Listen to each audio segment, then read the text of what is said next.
السلام عليكم ورحمة الله وبركاته. إن الحمد لله نحمده ونستعينه ونستغفره ونؤمن به ونتوكل عليه ونثني عليه الخير كله ونعوذ بالله من شرور أنفسنا ومن سيئات أعمالنا. من يهده الله فلا مضل له ومن يضلل فلا هادي له، وأشهد أن لا إله إلا الله وحده لا شريك له، وأشهد أن محمدا عبد الله ورسوله الذي أرسله الله بالحق بشيرا ونذيرا وداعيا إلى الله بإذنه وسراجا منيرا.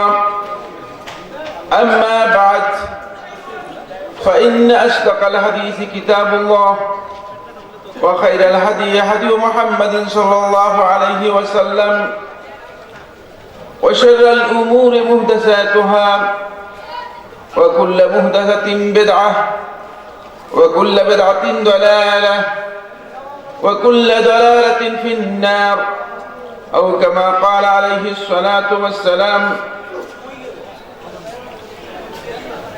قال الله سبحانه وتعالى في كلامه المجيد وفرقانه الحميد بعد أعوذ بالله من الشيطان الرجيم: ألم يأن للذين آمنوا أن تخشع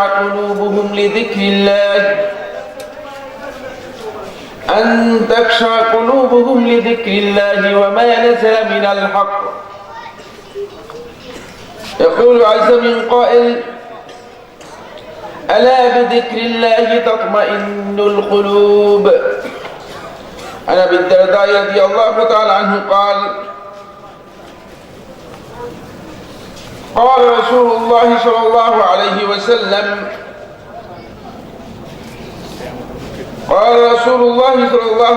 وسلم: اللهم إني أعوذ بك من علم لا ينفع، ومن قلب لا يخشع، ومن نفس لا تشبع، ومن دعوة لا يستجاب لها، أو من دعاء لا يسمع. أخرجه أبو داود في السنن بإسناد صحيح. وكان أبو الدرداء رضي الله تعالى عنه يقول: تعوذ بالله من خشوع النفاق. قيل: يا أبا الدرداء وما خشوع النفاق؟ قال: أن ترى الجسد خاشعا والقلب ليس بخاشع. أخرجه الدارمي بإسناد حسن. عن أبي هريرة رضي الله تعالى عنه قال: قال رسول الله صلى الله عليه وسلم: من يأخذ من أمة 5 خصال فيعمل بهن أو يعلمهن من يعمل بهن. قال: قلت أنا يا رسول الله.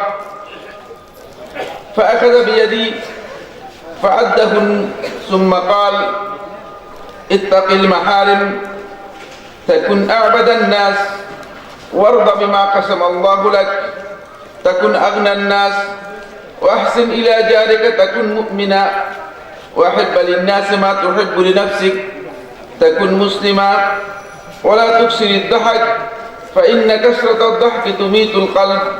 أخرجه الإمام أحمد في المسند بإسناد جيد. আজকের এই আজিমুশান মাহফিলের সম্মানিত সভাপতি মুহতারাম হাজী তাজউদ্দিন আহমেদ, প্রধান অতিথি জনাব হাজী মোহাম্মদ সেলিম, আজকের এই মাহফিলের সম্মানিত ওয়াইজিন অতিথিবৃন্দ, সম্মানিত উপস্থিতি দিনী ভাই ও বোনেরা, শুরুতে আল্লাহ রাব্বুল আলামিনের শুকরগুজার হচ্ছি যে মহান রব্বুল ইজ্জত ওয়াল জালাল মেহেরবানি করে আমাদেরকে এই রাতের একটি অংশে আল্লাহর দ্বীনের কিছু কথা জানার জন্য, ইসলামের কিছু কথা জানার জন্য এই ধরনের একটি মজলিসে একত্রিত হওয়ার তৌফিক দিয়েছেন। এই জন্য আল্লাহ রাব্বুল আলামিনের আমরা শুকরিয়া আদায় করি, আলহামদুলিল্লাহ। আল্লাহ রাব্বুল আলামিন আমাদেরকে এই মজলিস থেকে যাতে করে আমরা উপকৃত হতে পারি সেই তৌফিক আমাদেরকে দান করুন, বলুন আমিন। সম্মানিত উপস্থিতি, ইতিমধ্যে বিভিন্ন আলোচক অত্যন্ত গুরুত্বপূর্ণ বিষয় নিয়ে আপনাদের সাথে আলোচনা করেছেন। অনেকগুলো গুরুত্বপূর্ণ বিষয়ে আপনাদের দৃষ্টি আকর্ষণ করা হয়েছে। আমার আগে মুহতারাম শেখ শামসুল হক শিবলি অত্যন্ত গুরুত্বপূর্ণ কিছু বিষয় নিয়ে আপনাদের সাথে শেয়ার করেছেন। আমার বিশ্বাস, হেদায়েতের জন্য যদি আল্লাহ রাব্বুল আলামিন আমাদেরকে কবুল করেন তাহলে এই আলোচনার মধ্যেই হেদায়েত যথেষ্ট রয়েছে। যা আলোচনা হয়েছে এর মধ্যেই মূলত আমাদের জন্য হেদায়েত রয়ে গিয়েছে, আর অনেক আলোচনার প্রয়োজন নেই। তারপরেও যেহেতু আমাদের মাহফিলগুলোর ধরন হচ্ছে এই যে বিভিন্ন ধরনের আলোচকদেরকে নিয়ে আসা হয় এবং অনেক বিষয় নিয়ে আলোচনা করেন, আলোচনার পর্যায়ে এত বেশি হয় যে শেষ পর্যন্ত যারা শ্রোতা দীর্ঘক্ষণ পর্যন্ত আলোচনা শোনার কারণে আলোচনার শেষে যদি আপনি জিজ্ঞেস করেন, ভাই আজকের মাহফিলে কি কি আলোচনা হয়েছে, বললাম কিছু তো খেয়াল নেই, পুরোটাই ভুলে যায়, আলোচনা বেশি হয়ে যায়। আমার নবী সাল্লাল্লাহু আলাইহি ওয়াসাল্লামের হাদিস হচ্ছে এই, আল-ইদুল ফরিদের মধ্যে রাসূলুল্লাহ সাল্লাল্লাহু আলাইহি ওয়াসাল্লামের সমস্ত খুতবাগুলোকে একসাথে করা হয়েছে, যেগুলো এই উম্মতের জন্য কিয়ামত পর্যন্ত মুহাম্মদ রাসূলুল্লাহ সাল্লাল্লাহু আলাইহি ওয়াসাল্লাম মানুষের উম্মতের হেদায়েতের জন্য যে কথাগুলো বলেছেন, যে খুতবাগুলো দিয়েছেন, সেগুলো দেখা গিয়েছে সবগুলো একসাথে করে সবচেয়ে বড় খুতবা যেটি রাসূলুল্লাহ সাল্লাল্লাহু আলাইহি ওয়াসাল্লাম দিয়েছেন সেটাও 20 মিনিট অতিক্রম করে না, 20 মিনিটের বেশি হবে না। বুঝতে পেরেছেন কিনা? এত দীর্ঘ বক্তব্য আমার নবী সাল্লাল্লাহু আলাইহি ওয়াসাল্লাম দিতেন না। হেদায়েতের জন্য এত দীর্ঘ বক্তব্যের প্রয়োজন নেই, আমলের জন্য প্রয়োজন রয়েছে। তাই রাসূলুল্লাহ সাল্লাল্লাহু আলাইহি ওয়াসাল্লামের সাহাবীরা যখন কোন বক্তব্য রাসূলুল্লাহ সাল্লাল্লাহু আলাইহি ওয়াসাল্লামের কাছ থেকে গ্রহণ করতেন তখন সেটাকে আমলে পরিণত করার চেষ্টা করতেন, সেটা মাহফিলের দরকার মনে করতেন না। আজকে মাহফিল কম হয় না, যথেষ্ট মাহফিল হচ্ছে। আসার পথেই আমরা একাধিক মাহফিলের আওয়াজ আমাদের কানে আসতেছিল, রাস্তায় একাধিক মাহফিল হচ্ছে। আমি বন্ধুগণ আপনাদেরকে দৃষ্টি আকর্ষণ করতে চাই, মাহফিল কিন্তু কম হচ্ছে না, কিন্তু হেদায়েত কি যথাযথ হচ্ছে কিনা অবাধ হচ্ছে সেটি হচ্ছে আমরা কোরআন এবং হাদিস থেকে যেভাবে হেদায়েত নেওয়ার কথা সেভাবে হেদায়েত দিচ্ছি না, সেভাবে হেদায়েত দিচ্ছি না। হেদায়েতের জন্য আমাদের চেষ্টা নেই, হেদায়েতের জন্য আমাদের আগ্রহ নেই। হেদায়েত লাভ করার জন্য সত্যিকার কোরআন এবং সুন্নাহ অনুযায়ী নিজের জীবনকে তৈরি করার জন্য যে প্রচেষ্টা থাকা দরকার সেই প্রচেষ্টা আমাদের নেই। আমরা মনে করি যে মাহফিলে উপস্থিত হলেই সওয়াব হয়ে যাবে, এই দৃষ্টিভঙ্গি আমাদের। বলে আমি মনে করি যে কিছুক্ষণ উপস্থিত হলাম আর সওয়াবটুকু নিয়ে চলে গেলাম। এখানে কিন্তু সওয়াব কোথাও বিক্রি হয় না, এখান থেকে সওয়াব নিজেই অর্জন করতে হবে, ঠিক কিনা? সওয়াব আমাদেরকে অর্জন করতে হবে। বন্ধুগণ, সালমান ফারসি রাদিয়াল্লাহু তাআলা আনহু আল্লাহ রাসূল সাল্লাল্লাহু আলাইহি ওয়াসাল্লামের সাহাবী, শুধু সাহাবী নন, রাসূলুল্লাহ সাল্লাল্লাহু আলাইহি ওয়াসাল্লাম একটি সহিহ হাদিসের মধ্যে বলেছেন, সালমান মিন্না, সালমান আমার পরিবারের অন্তর্ভুক্ত। অথচ এই লোক কিন্তু আরবি ছিলেন না, আরববাসী ছিলেন না, মক্কার কুরাইশ গোত্রে জন্মগ্রহণ করেন নাই, মক্কা নগরীতে জন্মগ্রহণ করেন নাই, মদিনাতে জন্মগ্রহণ করেন নাই। মক্কা মদিনা থেকে অনেক দূরে পারস্যে জন্মগ্রহণ করার পর ঐতিহাসিকরা বর্ণনা করেন, আল-ইসতিয়াবের মধ্যে ইবনে আব্দুল বার রাহমাতুল্লাহ আলাইহি পুরো ঘটনা উল্লেখ করেছেন। ঐতিহাসিকরা বর্ণনা করেন যে 250 বছর পর্যন্ত হক তালাশ করার জন্য, হেদায়েত লাভ করার জন্য তিনি রওনা করেছেন পারস্য থেকে। 250 বছর পরে মদিনায় এসে রাসূলুল্লাহ সাল্লাল্লাহু আলাইহি ওয়াসাল্লামের হাতে হাত দিয়ে ইসলাম গ্রহণ করে হেদায়েত লাভ করতে পেরেছে, ঠিক কিনা? কিন্তু যারা মক্কায় রাসূল সাল্লাল্লাহু আলাইহি ওয়াসাল্লামের কাছে থাকলো, রাসূল সাল্লাল্লাহু আলাইহি ওয়াসাল্লামের একেবারে কাছেই থাকলো, শুধু কাছে থাকলো না, রাসূল সাল্লাল্লাহু আলাইহি ওয়াসাল্লাম ঘরে থাকলো, শুধু ঘরে থাকলো না, রাসূলুল্লাহ সাল্লাল্লাহু আলাইহি ওয়াসাল্লামকে যারা কোলে রাখলো, কাঁধে রাখলো, কাঁধে রাখলো, মাথায় রাখলো, ইসলাম গ্রহণ করতে পেরেছে কিনা আবু তালেব? হিদায়াত লাভ করতে পারে। এই জন্য আমরা মাহফিল শোনার জন্য নয়, বরং মাহফিল থেকে হিদায়াত নেওয়ার জন্য, মাহফিলকে নিজের জীবনে সত্যিকার অর্থে কাজে লাগানোর জন্য, নিজের জীবনকে পরিবর্তন করার জন্য, নিজের আখলাককে পরিবর্তন করার জন্য, নিজের অন্তরকে পরিবর্তন করার জন্য, নিজের আমলকে পরিবর্তন করার জন্য, নিজের আকীদাকে পরিবর্তন করার জন্য সিদ্ধান্ত নিতে হবে। অন্যথায় মাহফিল শুধু বছরের পর বছর মাহফিল হবে, এই মাহফিল থেকে আমরা হিদায়াতের আলো নিতে পারবো না।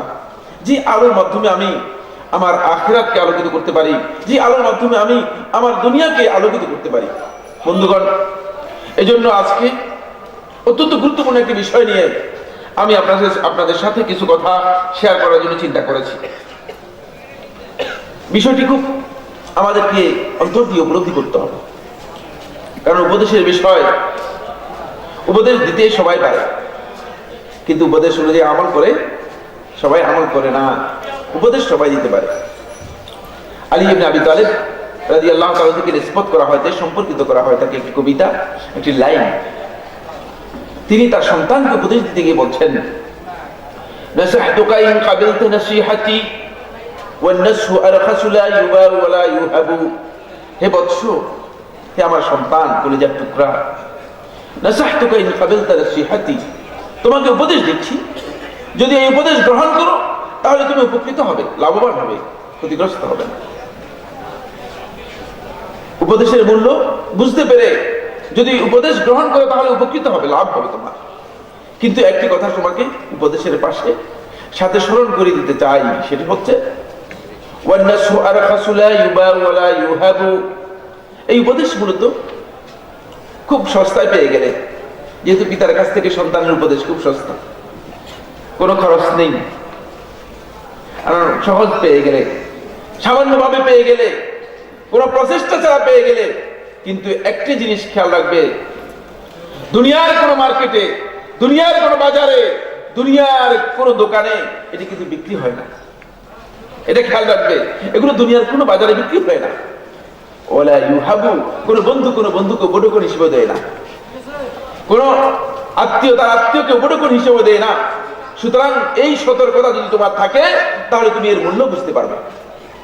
আমার বন্ধুগণ, দিদি ভাই বোনেরা, ইসলামের কথাগুলো যখন আমাদের কাছে একেবারেই সহজলভ্য হয়ে গিয়েছে, দেখা যায় যে আলেমরা দ্বীনের দাওয়াতের খাতিরে, ইসলামের খাতিরে বারবার আসেন, তখন আমরা এটাকে এত উপেক্ষা করেছি যে এখন আমাদের কাছে মনে হয় যে এত ওয়াজ মাহফিল কেন? এটা ঠিক কিনা? অনেকে মনে করে যে এত ওয়াজ মাহফিল কেন, এত কথা আলেমরা এত চিল্লাচিল্লি করতেছে কি জন্য? হিদায়াতের বিষয়গুলো যেন আমাদের কাছে মনে যেন আমাদের কানে জ্বালা হয়ে যাচ্ছে। নাউযুবিল্লাহি মিন যালিক। এগুলো ঠিক না। মুসলমানদেরকে, ইমানদার ব্যক্তিদেরকে যত ইসলামের কথাগুলো স্মরণ করে দিতে পারবেন, যত কোরআনের কথাগুলো স্মরণ করে দিতে পারবেন, যত আমার নবী সাল্লাল্লাহু আলাইহি ওয়াসাল্লামের হাদিসগুলো স্মরণ করে দিতে পারবেন, তত বেশি তারা উপকৃত হবে। ওয়াযাক্কির ফাইন্নায যিকরা তানফাউল মুমিনিন। আল্লাহ সুবহানাহু ওয়া তাআলা কোরআনের মধ্যে ইরশাদ করেন, ওয়াযাক্কির, স্মরণ করে দিন, ফাইন্নায যিকরা তানফাউল মুমিনিন, কারণ এই যে স্মরণ করে দেয়া এটি মুমিনদেরকে উপকৃত করবে, মুমিনরা এর মাধ্যমে উপকৃত হবে। এজন্য আসুন আমরা কিছু কথা শেয়ার করি, যে শেয়ারের মাধ্যমে, যে আলোচনার মাধ্যমে আমরা নিজেদের ঈমান আমলকে পরিবর্তন করতে পারি, যে আলোচনার মাধ্যমে আমরা আমাদের নিজেদের জীবনকে সংস্কার করতে পারি, আমরা আমাদের আমলকে সত্যিকার অর্থে বুলন্দ করতে পারি, সেই কিছু বিষয় নিয়ে আমরা একটু শেয়ার করি। আসুন আল্লাহ সুবহানাহু ওয়া তাআলা আমাদের সবাইকে মনোযোগ দিয়ে কথাগুলো শোনার এবং উপলব্ধি করার তৌফিক দান করুন, আমিন। প্রসঙ্গত আরেকটি বিষয় আপনাদের দৃষ্টি আকর্ষণ করি, সেই বিষয়টি হচ্ছে এই, আমরা যে কথাগুলো এখানে আলোচনা করব, আমরা চেষ্টা করব সেগুলো কোরআন এবং হাদিস ভিত্তিক, দলিল ভিত্তিক আলোচনা করার জন্য। সেগুলো খুব ভাঙ্গা ভাঙ্গা কথা হবে, এগুলো এমন কোনো কিচ্ছাকার গল্প নয় যেগুলো শুনতে খুব মজা লাগে। বুঝতে পেরেছেন কিনা? এখন যদি আমি এখানে কমেডির মতো কিছু কিচ্ছা কাহিনী বলি, তাহলে আপনারা মনে করেন যে হ্যাঁ সাইফুল্লাহ ভাই এসেছেন, মাশাআল্লাহ খুব সুন্দর বক্তব্য দিয়েছেন, কিন্তু আমি করবো না। আমাকে আপনারা অনুরোধ করলেও আমি এই কাজ করব না, কারণ আমি জানি এই যে কমেডি, এই যে গান, এই যে আজকে ওয়াজ মাহফিলের নামে যে যা কিছু চলছে, বিভিন্ন মাহফিলে যেগুলো বলা হয়ে থাকে, এগুলো মূলত মানুষদেরকে কিছুটা মানুষের মধ্যে আবেগ তৈরি করার জন্য, মানুষদেরকে হাসানোর জন্য, কাঁদানোর জন্য, মানুষদের সন্তুষ্টি অর্জন করার জন্য। এখানে আল্লাহ রাব্বুল আলামিনের সন্তুষ্টি মোটেও লক্ষ্য করা হয় না, মোটেও দেখা হয় না। ফলে ওয়াজ মাহফিল গুলো মূলত হেদায়েত থেকে মাহরুম হয়ে যাচ্ছে, হেদায়েত থেকে মাহরুম হয়ে যাচ্ছে। কোরআন এবং হাদিসের আলোচনা সেখানে পাওয়া যাচ্ছে না। আমার বন্ধুগণ, যে বিষয়টি নিয়ে আমি আলোচনা শুরু করেছি, কোরআনে কারীমের সূরা আল হাদীদের 16 নম্বর আয়াত। কত নম্বর আয়াত বললাম? কোরআনে কারীমের সূরা আল হাদীদের 16 নম্বর আয়াত আমি আপনাদের সামনে তেলাওয়াত করেছি। পুরো আয়াতটি তেলাওয়াত করিনি, অনেক দীর্ঘ আলোচনা হয়ে যাবে, এই জন্য কিছু অংশ আমি তেলাওয়াত করেছি কোরআনে কারীমের সূরা আল হাদীদের। এখানে আল্লাহ সুবহানাহু ওয়া তাআলা আমরা যারা ঈমানদার আছি, আল্লাহ রাব্বুল আলামিন ঈমানদারদেরকে আল্লাহ রাব্বুল আলামিন একটা প্রশ্ন করতেছেন। আল্লাহ রাব্বুল আলামিনের প্রশ্ন করার কোনো দরকার আছে কি? আপনারা কি মনে করেন? সব বিষয় আল্লাহর কাছে স্পষ্ট নয়? সব বিষয় আল্লাহ রাব্বুল আলামিন জানেন। লাইসা কামিসলিহি শাই ওয়া হুয়াস সামিউল বাসীর। আল্লাহ রাব্বুল আলামিন ইরশাদ করেন, দুনিয়ার কোনো জিনিস তার মতো নয়। সুতরাং আল্লাহ রাব্বুল আলামিনের আকার আকৃতি নিয়ে তোমরা দুনিয়ার কোনো জিনিসের সাথে আল্লাহ রাব্বুল আলামিনকে তুলনা করতে পারবে না। আপনি যদি আল্লাহর আকার তুলনা করেন, আপনার মতো চলবে কিনা, অথবা অন্য কোনো মাখলুকের মতো, সৃষ্টির মতো চলবে কিনা? এটি মিথ্যা কথা। দুনিয়ার কোনো মানুষের চিন্তা চেতনায় যে আকার রয়েছে, আল্লাহ রাব্বুল আলামিন সেই আকার আকৃতি থেকে পূত পবিত্র। কিন্তু আল্লাহ রাব্বুল আলামিনের আকার আছে কিনা, তার সত্তার একটা আকার আছে। এটি আল্লাহ রাসূল সাল্লাল্লাহু আলাইহি ওয়াসাল্লাম হাদিসের মধ্যে বলেছেন, স্পষ্ট সহিহ মুসলিমের হাদিসের মাধ্যমে সাব্যস্ত হয়েছে। সেদিকে আমি যাব না, এটা আমার আলোচ্য বিষয় না। আমার বন্ধুগণ, আল্লাহ রাব্বুল আলামিন বলেন, লাইসা কামিসলিহি শাই ওয়া হুয়াস সামিউল বাসীর। কিন্তু তিনি সবকিছু শুনেন এবং সবকিছু দেখেন। এই মাখলুকাতের মধ্যে যা কিছু হচ্ছে, যা কিছু আমরা করছি, সবকিছু আল্লাহ রাব্বুল আলামিন দেখছেন কিনা? আল্লাহ রাব্বুল আলামিন দেখছেন এবং সবকিছু তিনি শুনতেছেন। আমি কি বলছি, আপনি কি বলছেন, অন্যরা কি বলছে, দুনিয়ার যত মানুষ, যত মাখলুকাত আল্লাহ রাব্বুল আলামিনকে ডাকছেন, সবাই ডাক আল্লাহ তাআলা শুনতেছেন। কোনো সন্দেহ আছে নাকি? এতে কোনো সন্দেহ নেই আমার বন্ধুগণ। আল্লাহ রাব্বুল আলামিন সব শুনেন এবং সব দেখেন। তাই আল্লাহ রাব্বুল আলামিন আমাকে আপনাকে প্রশ্ন করে জানার দরকার নেই। আল্লাহ তাআলা এটা দরকার নেই যে তিনি আমাকে প্রশ্ন করে জানবেন যে সাইফুল্লাহ তোমার কি অবস্থা, দরকার আছে কিনা? দরকার নেই, আমাদের কোনো দরকার নেই। এই আয়াতের মধ্যে আল্লাহ সুবহানাহু ওয়া তাআলা ঈমানদারদেরকে ডেকে আল্লাহ রাব্বুল আলামিন একটি প্রশ্ন উত্থাপন করলেন, ঈমানদারদেরকে একটি প্রশ্ন করলেন। এই প্রশ্নটুকু আমার বন্ধুগণ, আল্লাহ রাব্বুল আলামিন ঈমানদারদেরকে প্রশ্ন করেছেন এই জন্য, যাতে করে ঈমানদার ব্যক্তিগণ আল্লাহ রাব্বুল আলামিনের এই প্রশ্নকে সামনে রেখে নিজেদের জীবনকে পরিবর্তন করতে পারে। যাতে করে আল্লাহ রাব্বুল আলামিনের এই প্রশ্নকে সামনে রেখে ঈমানদার ব্যক্তিগণ নিজেদের আমলের মধ্যে পরিবর্তন আনতে পারে। এই জন্য আল্লাহ রাব্বুল আলামিন প্রশ্ন করেন। আসুন আগে আল্লাহ তাআলার যে প্রশ্ন, এই প্রশ্নটি একটু জেনে নিই, তারপরে আমরা এই প্রশ্ন নিয়ে যে কথাগুলো আছে সেগুলো কিছু আপনাদের সাথে শেয়ার করবো ইনশাআল্লাহ তাআলা। আল্লাহ রাব্বুল আলামিন ইরশাদ করেন, আলাম ইয়ানি লিল্লাযীনা আমানু আন তাখশা কুলুবুহুম লিযিকরিল্লাহি ওয়া মা নাযালা মিনাল হক। আল্লাহ তাআলা বলেন, আলাম ইয়ানি, এখনো কি সময় হয়নি? দেখছেন, আপনারা পাঞ্জিরি কবিতা পড়েছেন, রাত পোহাবার কত দেরি পাঞ্জিরি, শুনেছেন না? কি রাত কেন পোহায় না? কিন্তু অত্যন্ত গুরুত্বপূর্ণ বক্তব্য, কবিতাটি পুরোটাই মূলত অনেক দিক নির্দেশনা বহন করে থাকে। আমার আল্লাহ রাব্বুল আলামিন এখানে প্রশ্ন করছেন, আমাকে আপনাকে ঈমানদার ব্যক্তিদেরকে আল্লাহ রাব্বুল আলামিন জিজ্ঞেস করতেছেন, হে ঈমানদার ব্যক্তিরা, তোমরা যারা ঈমানের কথা ঘোষণা করলে, তোমরা যারা আমাকে মাবুদ হিসেবে স্বীকার দিলে, তোমরা যারা মুহাম্মদ রাসূলুল্লাহ সাল্লাল্লাহু আলাইহি ওয়াসাল্লামের রিসালাতের কথা ঘোষণা করলে, তার রিসালাতের কথা মেনে নিলে, আলাম ইয়ানি, তোমাদেরকে এখনো সময় হয় নাই? আলাম ইয়ানি লিল্লাযীনা আমানু, ঈমানদার ব্যক্তিদেরকে এখনো সময় হয় নাই? এখনো কি তাদের সময় হয় নাই? আন তাখশা কুলুবুহুম, তাদের অন্তর বিগলিত হবে, তাদের অন্তর নরম হবে, লিযিকরিল্লাহ, আল্লাহর জিকিরের জন্য। কিসের জন্য? আল্লাহর জিকিরের জন্য। ওয়া মা নাযালা মিনাল হক, এবং আল্লাহ রাব্বুল আলামিনের পক্ষ থেকে যা অবতীর্ণ হয়েছে যে সত্য, এই সত্যের জন্য তাদের অন্তর বিগলিত হবে। এখনো কি তাদের সময় হয়নি? প্রশ্ন করছে। এই আয়াত যখন আব্দুল্লাহ ইবনে মাসউদ রাদিয়াল্লাহু তাআলা আনহুকে বলা হলো, আবু আব্দুর রহমান, আল্লাহ রাব্বুল আলামিন কোরআনে কারীমের মধ্যে যে আয়াতটি অবতীর্ণ করেছেন, আলাম ইয়ানি লিল্লাযীনা আমানু, ঈমানদারদের কি এখনো সময় হয় নাই যে আল্লাহ রাব্বুল আলামিনের জিকিরের জন্য তারা নিজেদেরকে অবনত করবে, নিজেদের অন্তরকে বিগলিত করবে, নরম করবে? এমন সময় কি তাদের হয়নি? এই যে আল্লাহ তাআলা যে প্রশ্ন করলেন, তোমাদেরকে, ঈমানদারদেরকে এই আয়াত সম্পর্কে কি আমাদেরকে জানাবেন? আব্দুল্লাহ ইবনে মাসউদ রাদিয়াল্লাহু তাআলা বর্ণনা করেন, তাফসীর ইবনে কাসীরের মধ্যে এসেছে, আব্দুল্লাহ ইবনে মাসউদ রাদিয়াল্লাহু তাআলা বর্ণনা করেন, তিনি বলেন, আমরা ইসলাম গ্রহণ করার পর 4 বছর অতিক্রম করে গিয়েছে, 1-2 বছর নয়, 4 বছর অতিক্রম করে গিয়েছে আমরা ইসলাম গ্রহণ করেছি। তারপর আল্লাহ রাব্বুল আলামিন এই আয়াত অবতীর্ণ করে আমাদেরকে প্রশ্ন করলেন, আমাদের একটু তিরস্কার করলেন যে তোমাদের এখন সময় হয়ে গিয়েছে। আমাকে, আপনাকে, ঈমানদার ব্যক্তিকে আল্লাহ রাব্বুল আলামিন বলছেন, তোমার কি সময় হয় নাই? আমার বন্ধুগণ, আমাকে আপনাকে শক্তি দিয়েছেন, যৌবন দিয়েছেন, অনেক কিছু করার সামর্থ্য দিয়েছেন। এরপর সামর্থ্য দেওয়ার পর আস্তে আস্তে করে সেই শক্তিও কমে যাচ্ছে। এখনো কি আমার আপনার সময় হয় নাই আল্লাহর আনুগত্য করার, আল্লাহর আনুগত্যের জন্য নিজের অন্তরকে বিগলিত করার, আল্লাহর জিকিরের জন্য নিজের অন্তরকে নরম করার? এখনো কি সময় হয় নাই?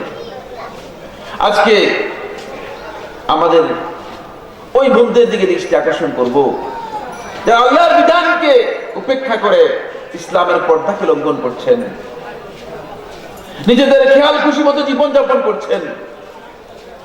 এখনই কি সময় হয় নাই যে আল্লাহর নির্দেশের অনুসরণ করার জন্য আপনি আপনার অন্তরকে নরম করবেন? সময় তো আপনার চলে যাচ্ছে। এখানে আল্লাহ রাব্বুল আলামিন, বন্ধুগণ, অত্যন্ত স্পষ্ট ভাষায় আল্লাহ রাব্বুল আলামিন প্রশ্ন করলেন, আলাম ইয়ানি লিল্লাযীনা আমানু, ঈমানদারদের কি এখনো সময় হয় নাই? আন তাখশা কুলুবুহুম লিযিকরিল্লাহ, আল্লাহর জিকিরের জন্য তাদের অন্তরকে তারা নরম করে দেবে। ওয়া মা নাযালা মিনাল হক, এবং যেই হকটুকু, যেই সত্যটুকু আল্লাহ রাব্বুল আলামিন অবতীর্ণ করেছেন, সেই সত্য অনুসরণ করার জন্য নিজেদের অন্তরকে বিগলিত করবেন আল্লাহ রাব্বুল আলামিনের সন্তুষ্টির জন্য। এমন সময় কি হয় নাই? এখন আমাকেও প্রশ্ন করছে, আপনাকেও প্রশ্ন করছে। আসুন, এই প্রশ্নটি আমাকে, আপনাকে, সবাইকে আল্লাহ রাব্বুল আলামিন রাখলেন। আসুন প্রশ্নটা রেখে দিলাম। রেখে দেওয়ার পরে এই আয়াতের যখন তাফসীরে যাব, তখন এখানে আহলুত তাফসীর, মুফাসসিরিনে কেরাম অনেকগুলো গুরুত্বপূর্ণ ঘটনা উল্লেখ করেছেন।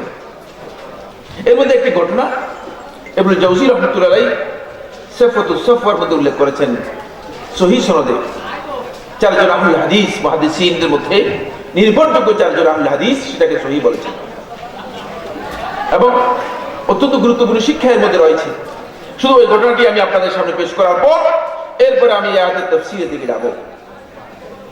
ঘটনাটি বর্ণনা করেছেন মালিক ইবনে দিনার রাহমাতুল্লাহ আলাইহির জীবনী নিয়ে। মালিক ইবনে দিনার রাহমাতুল্লাহ আলাইহি ছিলেন তাবিদের মধ্যে নির্ভরযোগ্য একজন ব্যক্তি। তাবিদের মধ্যে যারা মদিনায় ছিলেন, এবং মদিনায় যাদের সবচেয়ে বেশি প্রসিদ্ধি ছিল, তাদের মধ্যে একজন ব্যক্তি ছিলেন মালিক ইবনে দিনার রাহমাতুল্লাহ আলাইহি। তিনি যখন আলোচনা করতেন তখন লোকেরা কান্নায় ভেঙে পড়তো এবং আবেগ আপ্লুত হতো।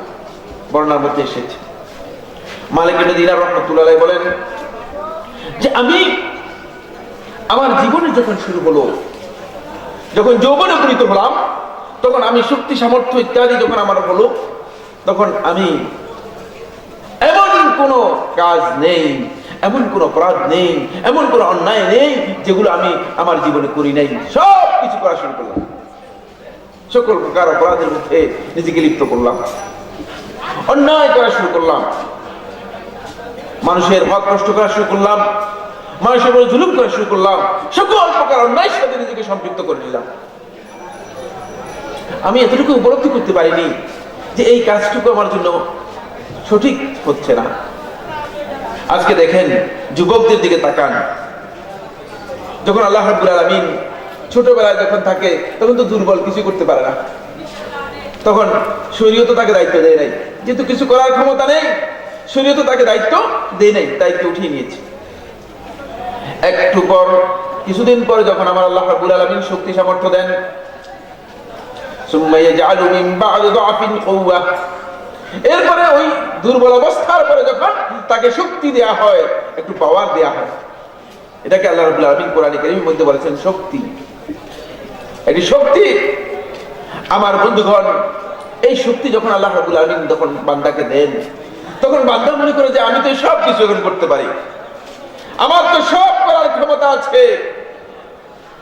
আল্লাহ রাব্বুল আলামিন অন্য আয়াতের মধ্যে বলতেছেন, কাল্লা ইন্নাল ইনসানা লায়াতগা আর রাআহু ইসতাগনা, কাল্লা, কখনো না, ইন্নাল ইনসানা লায়াতগা, মানুষ তখনই সীমা লঙ্ঘন করে বসে, মানুষ তখনই নিজেকে অনেক কিছু মনে করে বসে, তখনই সীমা লঙ্ঘন করে। আর রাআহু ইসতাগনা, যখন সে উপলব্ধি করতে পারে যে আমি এখন সবকিছু করতে পারি, তার ক্ষমতা যখন এমনটি হয়ে যায়, শক্তি যখন এমন পর্যায়ে চলে যায় যে আমি তখন সব করতে পারি, আমার কোনো অসুবিধা নেই, আমার সামর্থ্য আছে, শক্তি আছে, কে আমাকে ঠেকায়, তখন দেখা যায় যে মানুষ সীমা লঙ্ঘন করে বসে। আমার বন্ধুগণ, মালিক ইবনে দিনার রাহমাতুল্লাহ আলাইহি বলেন যে অবস্থা এমন যে আমি যখন এই যৌবনে উপনীত হলাম, যৌবন যখন আমার আসলো, তখন আমি সীমা লঙ্ঘন করতে শুরু করলাম। সকল প্রকার অপরাধ, সকল প্রকার অন্যায় যা আছে, সকল অন্যায় আমি করা শুরু করলাম। আমার বন্ধুগণ, এই যে সকল অন্যায় যখন করা শুরু করলো, মালিক ইবনে দিনার রাহমাতুল্লাহ আলাইহি বলেন যে আমি মনে করেছি যে আমার আর কে ঠেকাতে পারে, আমার সব শক্তি তো আছেই, আমি সব কিছু করতে পারি।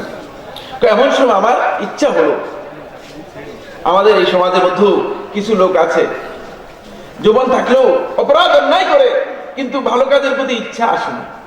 কিন্তু আল্লাহ রাব্বুল আলামিন একটা ইচ্ছা তার অন্তর মধ্যে দিলেন, বলে যে আমার একটা অন্তর মধ্যে হঠাৎ করে একটা ইচ্ছা, একটা আবেগ জাগলো যে আমি এত অন্যায় অপরাধ করতেছি, সব খারাপ কাজের মধ্যে লিপ্ত আছি, মানে সেই মদ থেকে আরম্ভ করে যত কাজ আছে সমস্ত কাজে লিপ্ত আছি, আমি বিয়ে করতে পারি। তখন আমার একটা আগ্রহ তৈরি হলো মন্তরের মধ্যে যে আমি একটা বিয়ে করি। মালিক ইবনে দিনার রাহমাতুল্লাহ আলাইহি তিনি বলতেছেন যে আমি ইচ্ছা করলাম যে আমি একটা বিয়ে করি। তখন আমি একটা বিয়ে করলাম। বিয়ে করার পরে বলে আমার একটা সন্তান হলো, আমার সন্তান হলো, একটা মেয়ে হলো, 1 বা 1.5 বছর পর একটা মেয়ে হলো। মেয়ে হওয়ার পরে তখন আমি এই যে অপরাধ অন্যায়ের সাথে নিজেকে জড়িয়ে পড়েছি, আস্তে আস্তে করে আমার মেয়ের প্রতি একটা অনুরাগ তৈরি হলো, একটা ভালোবাসা এই মেয়ের প্রতি তৈরি হলো, একটা আগ্রহ তৈরি হলো। এটা স্বাভাবিক কথা, এটা আপনারা যারা এখানে আছেন বলতে পারবেন। কোনো ব্যক্তি যদি সংসার পরিবার করে, তখন দেখা যায় যে তার একটা সংসার এবং পরিবারের প্রতি একটা টান তৈরি হয়। এর আগে কিন্তু অনেকেই মানে ছিন্নমূলের মতো দেখা যায় যে তিনি যাই খুশি তাই করছেন, অনেক সময় দেখা যায় হোটেলে গিয়ে রয়ে গিয়েছেন, বাড়িতে আসেন না, ঠিক কিনা? কিন্তু যখন ফ্যামিলি থাকবে, পরিবার থাকবে, তখন দেখা যায় যে তিনি আস্তে করে পরিবারের প্রতি তার একটা টান তৈরি হয়, একটা আগ্রহ তৈরি হয়। মালিক ইবনে দিনার রাহমাতুল্লাহ আলাইহি বলেন তখন আমার একটা মেয়ে যখন হলো, তার নাম রাখলাম ফাতেমা। মুসলিম ইসলামী নাম রাখলেন। আমাদের সমাজেও অনেকের নাম ইসলামী নাম রাখা হয়, কিন্তু ইসলাম শিক্ষা না দেওয়ার কারণে আমরা আমাদের মেয়েদেরকে, আমাদের বোনদেরকে, আমাদের মাদেরকে আমরা ইসলাম থেকে অনেক দূরে সরিয়ে নিয়ে যাচ্ছি এবং অনেক দূরে তারা সরে যাচ্ছেন। তারা মনে করেন যে না, ইসলাম হচ্ছে আমাদের দুশমন। এখন নারীদের মধ্যে এই বিষয়টি এত বেশি ভয়ঙ্কর ভাবে নারীদের মধ্যে কাজ করছে যে তারা মনে করে যে ইসলাম হচ্ছে আমাদের দুশমন। নাউযুবিল্লাহি মিন যালিক। আমার বোনেরা, আমার মায়েরা, ইসলাম মূলত এমন একটি সমাজের মধ্যে এসেছিল যে সমাজের মধ্যে নারীদের সামান্যতম কোনো মূল্য ছিল। নারীদেরকে কোনো অধিকার সেখানে দেয়া হতো না। ইসলামই কেবল নারীদেরকে অধিকার দিয়েছে। এবং আজকে আপনারা যতই কথা বলেন না কেন, আজকে জাতিসংঘের নারী নীতি করা হচ্ছে। নারী নীতির প্রয়োজন ইসলামে নেই, যেহেতু ইসলাম নারীর অধিকারগুলোকে নিশ্চিত করে। মুহাম্মদ রাসূলুল্লাহ সাল্লাল্লাহু আলাইহি ওয়াসাল্লাম বিদায় হজের মধ্যে স্পষ্ট করে এই বিষয়গুলো জানিয়ে দিয়ে গেছে। ভিন্ন তাদের জন্য নীতির প্রয়োজন নেই। যেখানে নারীর অধিকার লঙ্ঘিত হচ্ছে সেখানে আপনি নীতির প্রয়োজন আছে, কিন্তু ইসলামের মধ্যে তো কোনো অধিকার তাদের লঙ্ঘন করা হয়। আমার বন্ধুগণ, ফাতেমা নাম রাখলাম। মালিক ইবনে দিনার রাহমাতুল্লাহ আলাইহি বলেন, আমি আমার এই সন্তানের নাম রাখলাম ফাতেমা। সন্তানের প্রতি আমার কিছু কিছু আগ্রহ তৈরি হলো। ইতিমধ্যে 1-1.5 বছর হয়ে গেল সন্তানের বয়স। দেখলাম যে সন্তান, আমি যখন বাসায় যাই তখন আমার সাথে তার অনেকটা আমার কোলে আসে, আমার সাথে খেলাধুলা করে। আমি যদি কোনো সময় মদ পান করতে চাই, দেখা যায় যে আমার মদের পাত্র থেকে আমাকে দূরে সরিয়ে নিয়ে যায়। আমি উপলব্ধি করতে পারলাম যে সন্তান মনে হয় এগুলো পছন্দ করতেছে না। কিন্তু এত অবুঝ সন্তান যে এই ধরনের কিছু বুঝে, এটা আমি কখনো মনে করতে পারিনি। মালিক ইবনে দিনার রাহমাতুল্লাহ আলাইহি বলছেন, এমনি একটি অবস্থায় সন্তানের প্রতি আমার খুব ভালোবাসা তৈরি হলো। আমি এখন আর বাহিরে সময় কম দেই, আমি ঘরেই সন্তানের সাথে সময় দেই, ঘরেই চলে আসি, ঘরেই সময় দেই। কিন্তু আমি খারাপ কাজ থেকে নিজেকে বিরত রাখতে পারিনি। সন্তানের অনুরাগ, সন্তানের ভালোবাসা আমার অন্তরে থাকার কারণে আমি বেশি বেশি ঘরেই আসি। মালিক ইবনে দিনার রাহমাতুল্লাহ আলাইহি বলেন, 3 বছর বয়স হলো সন্তানের, তখন আমার এই সন্তান মারা গেল। আমি আবার হতাশ হয়ে গেলাম। একদিকে সন্তানের ভালোবাসা তৈরি হলো, আবার অপরদিকে এই ভালোবাসার পর আমার এই সন্তানের মৃত্যু হয়ে গেল। আমার এই সন্তানের মৃত্যু হয়ে যাওয়ার পর আমি আবার আগের অবস্থায় ফিরে গেলাম এবং আমি মনে করলাম যে এটা হয়তো আল্লাহ তাআলা আমাকে এই সন্তান দিয়েছেন, কিন্তু এর মাধ্যমে আমার অতিরিক্ত কোনো ফায়দা হবে না, ফায়দা হয়নি। এজন্য আমি আর এই বিষয়ে কোনো গুরুত্ব দিলাম না। আমি আবার আগের অবস্থায় ফিরে গেলাম।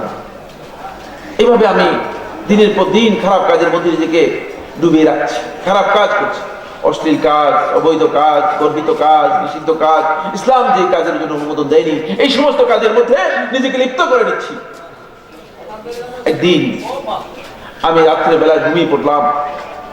রাত্রেবেলায় ঘুমিয়ে যাওয়ার পর আমি হঠাৎ করে স্বপ্নের মধ্যে একটা স্বপ্ন দেখলাম। আমি জানি না, স্বপ্নের মধ্যে আমি দেখতে পেলাম, তিনি বলতেছেন, স্বপ্নে আমি দেখতে পেলাম যে কিয়ামত হয়ে গেছে, মানুষের হিসাব নিকাশ শুরু হয়ে গেছে, আমাকে দৌড়াচ্ছে। আমি উপস্থিত হলাম হাসরের ময়দানে। হাসরের ময়দানে উপস্থিত হওয়ার পর এরপর আমাকে পিছন দিক থেকে আমাকে একটা বড় সাপ এসে আমাকে তাড়িয়ে নিয়ে যাচ্ছে। অনেক বড় একটি সাপ আমাকে তাড়িয়ে নিয়ে যাচ্ছে। আমি হয়রান হয়ে গেলাম। আমি চেষ্টা করতেছি এই সাপকে দৌড়ানোর জন্য, সাপ থেকে নিজেকে রক্ষা করার জন্য, কিন্তু রক্ষা করার কোনো সুযোগ নেই। একটু সামনে গিয়ে দেখলাম যে একটা বৃদ্ধ, দাঁড়িয়ে দুর্বল, একেবারেই জরাজীর্ণ অবস্থায় একটা বৃদ্ধ মানুষ বসে আছে।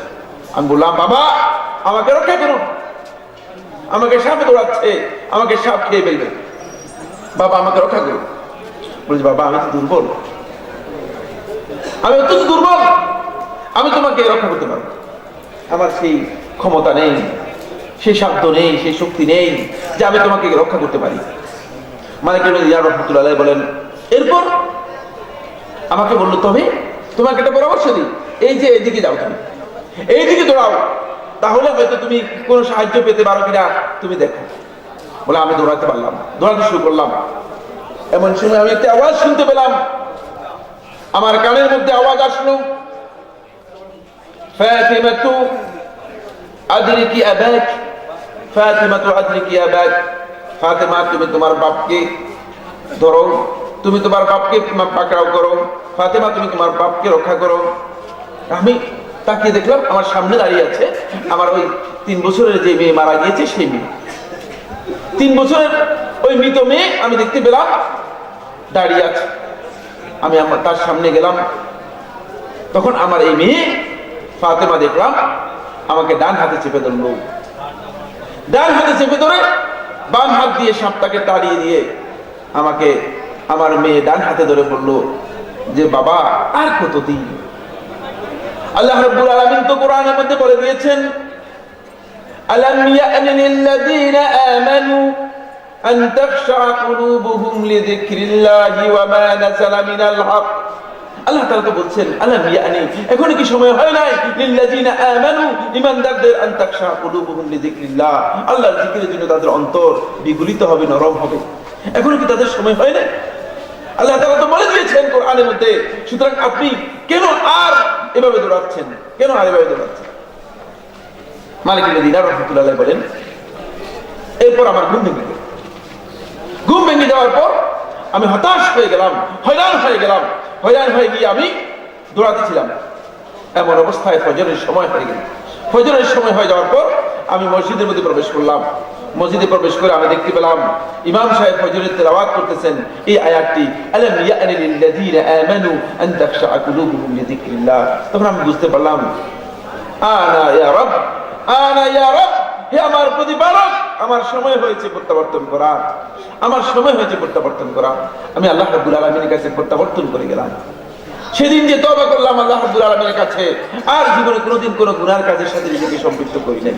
যেহেতু আল্লাহ রাব্বুল আলামিন আমাকে একবার ডেকেছে, এই কথা বলে, হে ঈমানদার, হে মুমিন, তোমার কি এখনো সময় হয় নাই যে তুমি আল্লাহর স্মরণের জন্য, আল্লাহ রাব্বুল আলামিনের স্মরণের জন্য নিজের অন্তরকে বিগলিত করবে, নিজের অন্তরকে নরম করবে? আমার বন্ধুগণ, এটি একটি ঘটনা। হয়তো প্রশ্ন আসতে পারেন, এবং প্রশ্ন আসাই স্বাভাবিক যে সাইফুল্লাহ ভাই এর ইচ্ছা বললেন এবং স্বপ্নের ঘটনা বললেন, কোনো সন্দেহ নেই। এই ঘটনা থেকে আমি শুধু এতটুকু বলতে চাই, ঈমানদার ব্যক্তিদেরকে মূলত স্বপ্নের কাহিনী বলছি না, কোরআনের আয়াত থেকে বলছি। স্বপ্নটা হচ্ছে এই ঘটনার সাথে সম্পৃক্ত, এই আয়াতের সাথে সম্পৃক্ত, কিন্তু স্বপ্ন আমার উদ্দেশ্য নয়, বুঝতে পেরেছেন? মালিক ইবনে দিনার রাহমাতুল্লাহ এই ঘটনা, এটা একটি ঘটনা। এই ধরনের ঘটনা বহু হতে পারে। কোন ঘটনা আমাদের কাছে কোরআন এবং হাদিসের বা দলিলের মর্যাদা পাবে না, বুঝতে পেরেছেন কিনা? কোন ঘটনা আমাদের কাছে দলিল নয়, কোন স্বপ্ন আমাদের কাছে দলিল নয়। আমাদের কাছে যেহেতু দলিল রয়ে গিয়েছে, সুতরাং স্বপ্নের কাছে যাওয়ার দরকার আমাদের নেই। কিন্তু এই স্বপ্নের ঘটনা বললাম এই জন্য যে সত্যিকার অর্থে আল্লাহ রাব্বুল আলামিন যাকে হেদায়েত দিবেন তিনি হেদায়েত লাভ করে যাবেন। এই জন্য হেদায়েতের জন্য আমরা আমাদের অন্তরগুলোকে প্রস্তুত করতে হবে, তৈরি করতে হবে যে আমি আল্লাহ তাআলা, আমি তো হেদায়েত থেকে মাহরুম, আমি হেদায়েত লাভ করতে চাই, আমি হেদায়েত লাভ করতে চাই। এটা আমাদের অন্তরকে আমরা তৈরি করতে হবে। আল্লাহ রাব্বুল আলামিন আয়াতের মধ্যে ডেকে ডাকছেন, আমাদেরকে বলছেন, আলাম ইয়ানি লিল্লাযীনা আমানু, ঈমানদারদের কি এখনো সময় হয়নি? বন্ধুগণ, আমাদের সবাইকে প্রশ্ন করছেন। এবার আসুন, আমাদের সবাইকে তো আল্লাহ তাআলা ডাকলেন যে আমরা আল্লাহর জিকিরের জন্য আমাদের অন্তরকে বিগলিত করি, আল্লাহর জিকিরের জন্য আমাদের অন্তরকে বিগলিত করি, আল্লাহ রাব্বুল আলামিনের স্মরণের জন্য। এখানে প্রথম যে পয়েন্টটি আমি আলোচনা করব সেটা হচ্ছে আল্লাহর জিকিরকে আমি আল্লাহর জিকির হিসেবে রেখে দিয়েছি। এটা সামনে আলোচনার মধ্যে আসবে। এর আগে এই কথাটুকু বলতে চাই, বন্ধুগণ, ঈমানদার ব্যক্তিদের জন্য মূলত আল্লাহ রাব্বুল আলামিনের জিকির হচ্ছে অক্সিজেনের মতো। আল্লাহর স্মরণটা হচ্ছে অক্সিজেনের মতো। এই পৃথিবীর মধ্যে যদি অক্সিজেন না থাকে তাহলে কোন প্রাণী জগতের বসবাস এখানে ঠিক হবে কিনা, পারবে কিনা? বসবাসযোগ্য হবে না। পৃথিবী মূলত বসবাসযোগ্য হয়েছে অক্সিজেনের কারণে। যেহেতু অক্সিজেন থাকার কারণে এই প্রাণী জগৎ অক্সিজেন নিয়ে সেখানে বসবাস করতে পারছে। আমার বন্ধুগণ, আল্লাহর বান্দাগণ, আল্লাহর বান্দা এবং বান্দিগণ, আল্লাহ রাব্বুল আলামিন ঈমানদার ব্যক্তিদের জন্য অক্সিজেন হিসেবে রেখেছেন মূলত ঈমানদার ব্যক্তিদেরকে। সেটা হচ্ছে আল্লাহ রাব্বুল আলামিনের জিকির। আল্লাহ তাআলার জিকির হচ্ছে আমাদের জন্য অক্সিজেনের মতো। সুতরাং জিকির যদি না থাকে, আল্লাহ রাব্বুল আলামিনের জিকির যদি উঠে যায় ঈমানদার ব্যক্তিদের কাছ থেকে, ঈমানদার ব্যক্তিরা সেখানে কি হয়ে যাবে? আস্তে আস্তে শুকিয়ে যাবে, আস্তে আস্তে নিষ্প্রভ হয়ে যাবে, আস্তে আস্তে নিষ্প্রাণ হয়ে যাবে। তাদের ঈমান দুর্বল হবে, আমল দুর্বল হবে, সবকিছু কি হয়ে যাবে? দুর্বল হয়ে যাবে। এই জন্য আল্লাহ রাব্বুল আলামিন স্মরণ করে দিচ্ছে আমাদেরকে প্রশ্ন করে, আলা বিযিকরিল্লাহি তাতমাইন্নুল কুলুব। অন্য কি আয়াতের মধ্যে আল্লাহ সুবহানাহু ওয়া তাআলা ইরশাদ করেন, আলা, জেনে রাখো, বিযিকরিল্লাহি তাতমাইন্নুল কুলুব, তোমরা তোমাদের অন্তরে প্রশান্তি চাও তো? তোমাদের অন্তর প্রশান্ত হবে, তোমাদের অন্তর শান্তিময় হবে। আল্লাহ রাব্বুল আলামিনের জিকির যদি তোমরা তোমাদের অন্তরের মধ্যে এই জিকিরকে স্থান দিতে পারো, জিকিরের মাধ্যমেই শুধু তোমাদের আল্লাহ রাব্বুল আলামিনের তোমরা শান্তি লাভ করতে পারবে, তোমাদের অন্তরগুলো প্রশান্ত হবে। আল্লাহর জিকির ছাড়া তোমাদের অন্তর প্রশান্ত হবে না। আপনি দেখেন, আমরা মাছ, মূলত মাছের বসতি হচ্ছে পানিতে, মাছের বসতি হচ্ছে কি পানিতে। সুতরাং পানিতে মাছের বিনোদন, মাছের শান্তি, মাছের প্রশান্তি, মাছের সবকিছু কিন্তু কোথায়? পানিতে। মানুষের বিনোদন পানিতে নয়।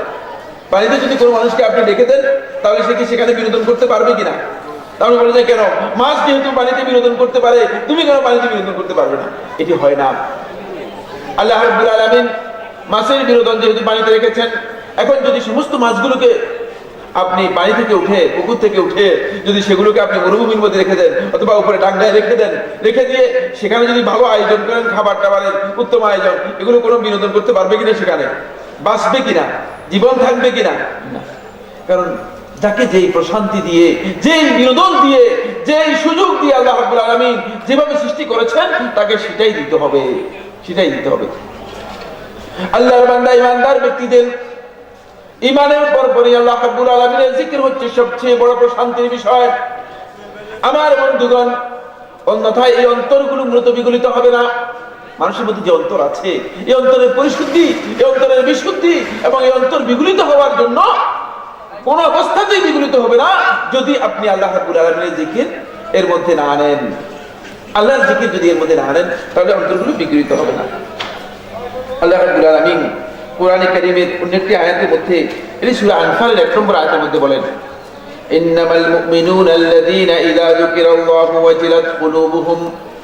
আল্লাহ তাআলা সূরা আনফালের 2 নম্বর আয়াতের মধ্যে প্রকৃত ঈমানদার ব্যক্তিদের পরিচয় তুলে ধরছেন। প্রকৃত ঈমানদার কারা? যারা সত্যিকার অর্থে ঈমানদার, যারা ঈমানের দাবিগুলো নিজেদের জীবনে পরিপূর্ণরূপে পালন করতে পেরেছে, তাদের পরিচয় আল্লাহ সুবহানাহু ওয়া তাআলা এই আয়াতের মধ্যে তুলে ধরছেন। আল্লাহ রাব্বুল আলামিন বলেন, ইন্নামাল মুমিনুনা আল্লাযীনা ইযা যুকিরাল্লাহু ওয়াজিলাত কুলুবুহুম। মুমিন তো হচ্ছে ওই ব্যক্তিরা, ইযা যুকিরাল্লাহ, যখন আল্লাহর কথা স্মরণ করা হয়, যখন আল্লাহর কথা উল্লেখ করা হয়, যখন তাওহীদের কথা আলোচনা করা হয়, যখন আল্লাহ রাব্বুল আলামিনের মারফতের কথা আলোচনা করা হয়, যখন আল্লাহর জিকিরের কথা আলোচনা করা হয়, ওয়াজিলাত কুলুবুহুম, তাদের অন্তরগুলো কি হয়ে যায়? বিগলিত হয়ে যায়, নরম হয়ে যায়। বুঝতে পেরেছেন? এখন আমি আর আপনি একটু ঈমানের পরিচয় পরীক্ষাটা করে নিই। একটা ব্যারোমিটার পাওয়া গেল, পরীক্ষা করার মতো একটা সুযোগ পাওয়া গেল।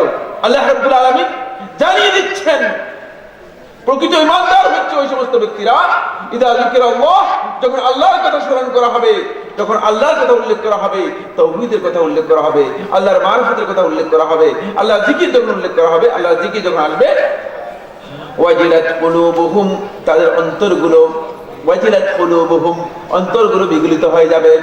এখন যদি আপনার আর আমার অন্তর বিগলিত না হয়, তাহলে বুঝতে হবে যে আমরা প্রকৃত ঈমানদার হতে এখনো পারি নাই, সময় লাগবে। বুঝতে পেরেছেন কিনা? আল্লাহ রাব্বুল আলামিনের কথা যখন আলোচনা করা হয়, তাওহীদের কথা যখন আলোচনা করা হয়, শিরক থেকে যখন মানুষদেরকে সতর্ক করা হয়, তখন যদি কোনো ব্যক্তির অন্তর বিগলিত না হয়, তার অন্তরের মধ্যে যদি আরো ইনাদ, আরো গোড়ামি, আরো সীমালঙ্ঘন যদি এসে যায়, আরো বিরোধিতা যদি এসে যায়, তাহলে বুঝতে হবে এই ব্যক্তি সত্যিকার অর্থে আল্লাহ রাব্বুল আলামিনের যে ঈমানদার মুমিন বান্দা, সেই মুমিন বান্দা হতে এখনো পারে নাই। বন্ধুগণ, বুঝতে পেরেছেন? ইন্নামাল মুমিনুনা আল্লাযীনা ইযা যুকিরাল্লাহু ওয়াজিলাত কুলুবুহুম। এরপর আল্লাহ তাআলা বলতেছেন, ওয়া ইযা তুলিয়াত আলাইহিম আয়াতুহু যাদাতহুম ঈমানা। আর যখন আল্লাহর আয়াতগুলো তাদের সামনে তিলাওয়াত করা হয়, আল্লাহ রাব্বুল আলামিন যে আয়াতগুলো অবতীর্ণ করেছেন, এগুলো যখন তাদের সামনে তিলাওয়াত করা হয়, তাদের সামনে তুলে ধরা হয়, এগুলোর বক্তব্য যখন তাদের সামনে তুলে ধরা হয়, যাদাতহুম ঈমানা, এগুলো তাদের অন্তরের মধ্যে ঈমান বৃদ্ধি করে, ঈমান বাড়তে থাকে। যদি এই দুটি বৈশিষ্ট্য পাওয়া যায়, তাহলে প্রকৃত ঈমানদারের পরিচয় আমরা লাভ করতে পারবো। আমার বন্ধুগণ, এবার আসুন, এবার আমরা যে কথাটি বলবো সেটি হচ্ছে, আল্লাহ রাব্বুল আলামিনের জিকিরের জন্য আল্লাহ তাআলা আমাদের অন্তরগুলোকে বিগলিত করতে বলেছেন। আল্লাহর জিকিরের জন্য আল্লাহ রাব্বুল আলামিন আমাদের অন্তরগুলোকে বিগলিত করতে বলেছেন। যতক্ষণ পর্যন্ত সত্যিকার অর্থে আল্লাহর জিকিরের জন্য আমরা আমাদের অন্তরগুলোকে বিগলিত করতে পারবো না, ততক্ষণ পর্যন্ত ঈমানদার ব্যক্তি আল্লাহ রাব্বুল আলামিনের নৈকট্য লাভ করতে পারবে না এবং আল্লাহ রাব্বুল আলামিনের ইবাদত করতে পারবে না। বুঝতে পেরেছেন? এজন্য আল্লাহ তাআলা বলতেছেন প্রশ্ন করে, আলাম ইয়ানি লিল্লাযিনা আমানু, ঈমানদারদের কি এখনো সময় হয় নাই? সময় হয়ে গিয়েছে। আর কতদিন? কিছুদিন আগে আপনার দাড়ি মোছ ছিল না, গোপ ছিল না, কিচ্ছু ছিল না, ঠিক না? এরপরে আপনার দাড়ি মোছ, এখন দাড়ি মোছ উঠার পরে এখন দাড়ি সাদা হয়ে যাচ্ছে, সাদা হয়ে যাওয়ার পরে কয়েকদিন পরে চোখের জ্যোতি চলে যাচ্ছে। এরপরেও কি আল্লাহ রাব্বুল আলামিনের আনুগত্য করার জন্য, আল্লাহর নির্দেশ পালন করার জন্য আমাদের সময় হয়নি? আমার বন্ধুগণ, আগে আপনি সোজা হাঁটতে পারতেন, এখন একটু বাঁকা করে হাঁটেন। আপনার শক্তি কমে গিয়েছে, আপনি দুর্বল হয়ে গিয়েছেন, কোমরে ব্যথা হয়ে গিয়েছে, হাঁটুতে ব্যথা হয়ে গিয়েছে, তারপরে কি আল্লাহ রাব্বুল আলামিনের বিধান আনুগত্য মেনে নেওয়ার জন্য আমরা এখন আমাদের সময় হয় নাই মনে করছি? এটা আদৌ হতে পারে না। আমাদের সময় হয়ে গেছে। আল্লাহর জিকির এর জন্য আমাদের অন্তরগুলোকে বিগলিত করতে হবে। আসুন এবার যে বিষয়টি আলোচনা করতে চাই সেটা হচ্ছে আল্লাহর জিকিরটা কি। একটা কম্প্রিহেনসিভ কথা, অত্যন্ত ব্যাপক অর্থবোধক একটি বক্তব্য। এটাকে আমরা সীমাবদ্ধ করে নিয়েছি। আমরা কেউ হালকায় জিকির আর ভারী জিকিরের মধ্যে সীমাবদ্ধ করে নিয়েছি। রাগ করবেন না কেউ, কারো দৃষ্টিভঙ্গির সাথে দ্বিমত আমি পোষণ করতে পারি, আবার আমার দৃষ্টিভঙ্গির সাথেও কেউ দ্বিমত পোষণ করতে পারেন। আমি আপনাকে ওয়েলকাম করি। আমার দৃষ্টিভঙ্গির সাথে দ্বিমত পোষণ করলে আপনি ওয়েলকাম পাবেন, কিন্তু হাতু বুরহানাকুম ইন কুনতুম সাদিকিন, আপনি বলুন তাদেরকে, হাতু বুরহানাকুম, তোমরা তোমাদের দলিল পেশ করো, ইন কুনতুম সাদিকিন, তোমরা তোমাদের বক্তব্যে যদি সত্যবাদী হও। দলিল দিতে হবে আপনাকে, শুধু এতটুকু আমি আপনার কাছে তলব করব, দলিল দিয়ে বক্তব্য দিতে হবে। দলিল ছাড়া বক্তব্য দেওয়ার কোনো অধিকার কারণ নেই। কারণ আমি আমার পুঁজি থেকে বলছি না, আমার পকেট থেকে বলছি না। যা বক্তব্য আমরা দেবো সব কোরআন এবং হাদিস থেকে দেবো। আমাদের পকেটের বক্তব্য দিয়ে আমরা কাউকে কথা বলি না। সুতরাং পকেট থেকে কোনো বক্তব্য দিচ্ছি না। কোনো মুরব্বীর বক্তব্য নয়, কোনো বুজুর্গের বক্তব্য নয়, কোনো তথাকথিত ওলির বক্তব্য নয়, কোনো বিশ্ব ওলির বক্তব্য নয়। এটি কোরআন এবং হাদিসের বক্তব্য, ইসলামের বক্তব্য, যার মাধ্যমে আল্লাহর বান্দাগণ নিজেদের হেদায়েত লাভ করতে পারবে। বুঝতে পেরেছেন? সুতরাং এটা কোনো ব্যক্তির বক্তব্য নয়। এজন্য কোরআন কারীমকে আল্লাহ সুবহানাহু ওয়া তাআলা স্পষ্ট করে আমাদের সামনে পেশ করে দিয়েছেন, খুলে দিয়েছেন। আপনিও পড়তে পারেন, আমিও পড়তে পারি। এখানে আমার বড় কৃতিত্ব নেই, আমি পড়তে পারি, এই জন্য আমার কৃতিত্ব। আপনি পড়তে পারবেন না? আপনাকে নিষেধ করছে কে পড়তে? আপনিও পড়তে পারবেন। আমার নবী সাল্লাল্লাহু আলাইহি ওয়াসাল্লাম হাদিসগুলো ওপেন করে দিয়ে গেছেন।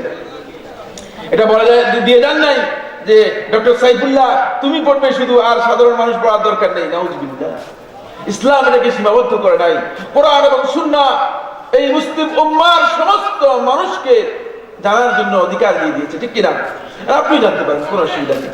আমার বন্ধুগণ, আমি বলতেছিলাম জিকরুল্লাহ, আল্লাহ রাব্বুল আলামিনের জিকির নিয়ে। আল্লাহ রাব্বুল আলামিনের জিকির, আল্লাহর স্মরণ, এটি ব্যাপক, এটি কম্প্রিহেনসিভ বক্তব্য, অনেক কিছুকে শামিল করে। আমরা একটি একটি করে আসবো। জিকির বলতে কোন জিনিসগুলোকে বোঝানো হয়েছে।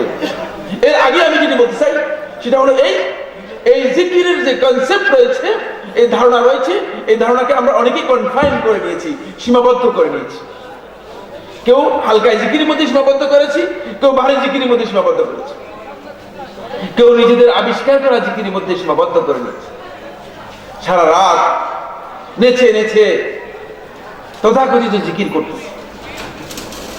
কেউ কেউ আমাকে কয়েকদিন আগে এক জায়গায় গেলাম, বললো যে আমাদের এখানে একটা জিকির আবিষ্কার হয়েছে। একবার বলে আল্লাহ, একবার বলে উল্লু, আল্লাহ উল্লু, আল্লাহ উল্লু। কত প্রকারের জিকির। আমার বন্ধুগণ, আপনারা যারা একটু সচেতন আছেন, একটু ইউটিউবে দেখে নিন, দেখবেন সব প্রকারের জিকির পাওয়া যায় সেখানে। যদি কোনো বন্ধু এই সব প্রকারের জিকির একসাথ করে নিয়ে আসেন, কোরআন এবং সুন্নাহর আলোকে এই জিকিরগুলোকে যদি কেউ ওজন করেন, তাহলে দেখবেন যে এর সাথে, ইসলামের সাথে, কোরআনের সাথে, সুন্নাহর সাথে কোনো সম্পর্ক নেই, কোনো সম্পর্ক নেই, ফালতু কাজ। এটা আবিষ্কার করে নিয়েছি আমরা। আপনি দিন আবিষ্কার করে এই দিনের অনুসরণ করছেন জান্নাতে যাওয়ার জন্য। কার জান্নাতে যাবেন? আল্লাহর জান্নাতে। আল্লাহর দিন কোথায় রাখলেন? আল্লাহর দিন কোথায় রাখলেন? আল্লাহর দিনকে বাদ দিয়ে, আল্লাহর বিধানকে বাদ দিয়ে, আল্লাহর নির্দেশনাকে বাদ দিয়ে, আল্লাহর হিদায়াতকে বাদ দিয়ে আপনার হিদায়াত অনুযায়ী আপনি আল্লাহর জান্নাতে প্রবেশ করতে পারবেন? এই জান্নাতে কোনো ব্যক্তি কাউকে জান্নাতে পৌঁছাতে পারবে? আমার বন্ধুগণ, যদি কেউ এই জান্নাতে দেওয়ার দাবি করে থাকেন, তিনি সবচেয়ে বড় তাগুত। কারো অধিকার নেই, একেবারে স্পষ্ট কথা বলে দিতে চাই, কারো অধিকার নেই আল্লাহ রাব্বুল আলামিনের জান্নাতের মধ্যে যে সে এই জান্নাত লোকদের মধ্যে বিতরণ করে দেবে, অথবা জান্নাতে এখানে আল্লাহ রাব্বুল আলামিনের সাথে আলোচনা করে কাউকে নিয়ে যাবে। এটা বন্ধু বান্ধবের জায়গা নয়, বুঝতে পেরেছেন কিনা? এটি এই জায়গা নয়। যদি কেউ বলে থাকেন, তিনি আজকে পথভ্রষ্ট করছেন আপনাদেরকে, আল্লাহর বান্দা থেকে আপনাদেরকে নিয়ে যাচ্ছে অন্যদিকে। আমার ভাইরা, কিয়ামতের দিন সবাইকে উত্থিত হতে হবে, হাশরের ময়দান সবাইকে আসতে হবে। আজকে যারা আল্লাহ রাব্বুল আলামিনের বান্দেগী থেকে দূরে সরে যাচ্ছে, আল্লাহর ইবাদত থেকে দূরে সরে যাচ্ছে, আল্লাহর গোলামি পর্যন্ত ভুলে গিয়েছে, দুনিয়ার চাকচিক্যের কারণে, দুনিয়ার ক্ষমতা দাপটের কারণে, দুনিয়ার বিভিন্ন শক্তি পাওয়ারের কারণে মনে করছেন যে যাই তো করতে পারি, কোনো অসুবিধা নেই। খেয়াল রাখুন, কিন্তু কিয়ামতের দিন আবার আল্লাহর কাছে আসতে হবে, ঠিক কিনা? শুধু আসতে হবে তাই নয় আমার বন্ধুগণ, ইন কুল্লু মান ফিস সামাওয়াতি ওয়াল আরদ ইল্লা আতির রহমানি আবদা। কিয়ামতের দিন সবাইকে আল্লাহর গোলাম হয়ে আসতে হবে, অন্যভাবে আসার সুযোগ নেই। বাদশা হয়ে আসতে পারবেন না, সরকার প্রধান হয়ে আসতে পারবেন না, রাষ্ট্রপ্রধান হয়ে আসতে পারবেন না, প্রধানমন্ত্রী হয়ে আসতে পারবেন না। কুল্লুহুম আতিহি ইয়াউমাল কিয়ামাতি আবদা। কিয়ামতের দিন গোলাম হয়ে আসতে হবে, ঠিক কিনা? গোলাম হয়ে আসতে হবে। তাই গোলাম হয়ে বাধ্য হয়ে আসার আগে নিজের গোলামিটুকু ঠিক করে নিন, বুঝতে পেরেছেন কিনা? নিজের গোলামিটুকু ঠিক করে নিন, যে গোলামের জন্য আমাকে আপনাকে আল্লাহ রাব্বুল আলামিন সৃষ্টি করেছেন। ওয়া মা খালাকতুল জিন্না ওয়াল ইনসা ইল্লা লিয়াবুদুন, জানিয়ে দিয়েছেন, স্পষ্ট করে বিষয়টি বলে দিয়েছেন, আমি জিন এবং ইনসানকে সৃষ্টি করেছি, তারা আমার গোলামি করবে, আমার ইবাদত করবে। সুতরাং কিয়ামতের দিন বান্দা হয়ে আসার আগে বান্দেগীটা ঠিক করে নিন, বান্দা হয়ে যান, অন্যথায় উপায় থাকবে না। উপায় থাকবে কিনা? আজকে আপনি পীর হয়ে আসতেছেন, বুজুর্গ হয়ে আসতেছেন, কুতুবুল আকতাব হয়ে আসতেছেন। আমার বন্ধুগণ, কিয়ামতের দিন কেউ দল বল নিয়ে উত্থিত হতে পারবে? কুল্লুহুম আতিহি ইয়াউমাল কিয়ামাতি ফারদা। সবাই কিয়ামতের দিন উপস্থিত হবে একক ভাবে, ইন্ডিভিজুয়ালি। এখানে কেউ দল নিয়ে আসতে পারবে না, বুঝতে পেরেছেন কিনা? পার্টি প্রধান হয়ে আসতে পারবেন, দল নিয়ে আসতে পারবেন? একেবারে স্পষ্ট কোরআনের মধ্যে বলে দিয়েছেন। আপনারা হয়তো বলতে পারেন যে আরে এত সেই পৃথিবীর সৃষ্টির শুরু থেকে আরম্ভ করে কিয়ামত পর্যন্ত এত বিশাল মাখলুকাত, দুই একজন তো চম্পট হয়ে যেতে পারে, হারিয়েও যেতে পারে। হারিয়ে যাবে নাকি? ওই আয়াতের মধ্যে আল্লাহ তাআলা বলে দিচ্ছেন, লাকাদ আহসাহুম ওয়া আদ্দাহুম আদ্দা। এদেরকে গণে রেখেছি এবং একটি একটি করে গণে গণে কিয়ামতের দিন উঠাবো। একজনও পালিয়েও যেতে পারবে না। পালানোর কোন সুযোগ আছে? আমার বন্ধুগণ, পালানোর সুযোগ নেই। তাই আসুন, আল্লাহ রাব্বুল আলামিন যে বলছেন, প্রশ্ন করেন যে তোমাদের অন্তরগুলোকে নরম করো আমার জিকিরের জন্য। জিকির নিজে আবিষ্কার করে নিয়ে যদি মনে করেন যে এই জিকিরটা হচ্ছে আমার হেদায়েত লাভ করার পথ, এই জিকিরের মাধ্যমে জান্নাত লাভ করতে পারবো, আদৌ এই জিকিরে জান্নাত পাবেন কিনা? আমার বন্ধুগণ, জান্নাত পাবেন না। অসংখ্য জিকির আমরা আবিষ্কার করে নিচ্ছি। আমার এক বন্ধু আসলো, খুব পরিচিত বন্ধু, বলে যে আমাদের এলাকায় এখন একটা জিকির আবিষ্কার হয়েছে, এটা হচ্ছে জিকির রাসূল, রাসূলের জিকির। তা আমাদের হুজুরকে যখন জিজ্ঞেস করলাম যে হুজুর এখন জিকির রাসূল কেন আবিষ্কার করলেন, জিকরুল্লাহ বাদ দিলেন কেন? কোরআনের মধ্যে আল্লাহ জিকরুল্লাহের কথা বললো, আল্লাহ জিকিরের কথা বললো, আপনি জিকির রাসূল আবিষ্কার করলেন, জিকরুল্লাহকে বাদ দিলেন কেন? বললে যে রাসূলের জিকিরের মধ্যে আল্লাহর জিকির আছে, সুতরাং আল্লাহর জিকিরের কোনো দরকার নেই। নাউযুবিল্লাহ, নাউযুবিল্লাহ। আমার বন্ধুগণ, পথভ্রষ্ট লোকেরা কিভাবে আমাদেরকে আজকে প্রতারিত করছে, যেহেতু আমাদের কাছে আলো নেই। অন্ধকারের মধ্যে আমাদেরকে অন্ধকারের মধ্যে শিকার করে নিয়ে যাচ্ছে, অন্ধকারের মধ্যে আমাদেরকে শিকার করে নিয়ে যাচ্ছে। আমার বন্ধুগণ, জিকির রাসূল আবিষ্কার করেন, সারা রাত দাঁড়িয়ে দাঁড়িয়ে জিকিরে খোদা, জিকিরে রাসূল, ইয়া রাসূলুল্লাহ, ইয়া রাসূলুল্লাহ জিকির। এটা কি ইসলাম এই সমস্ত জিকিরের কথা বলছে কোথাও?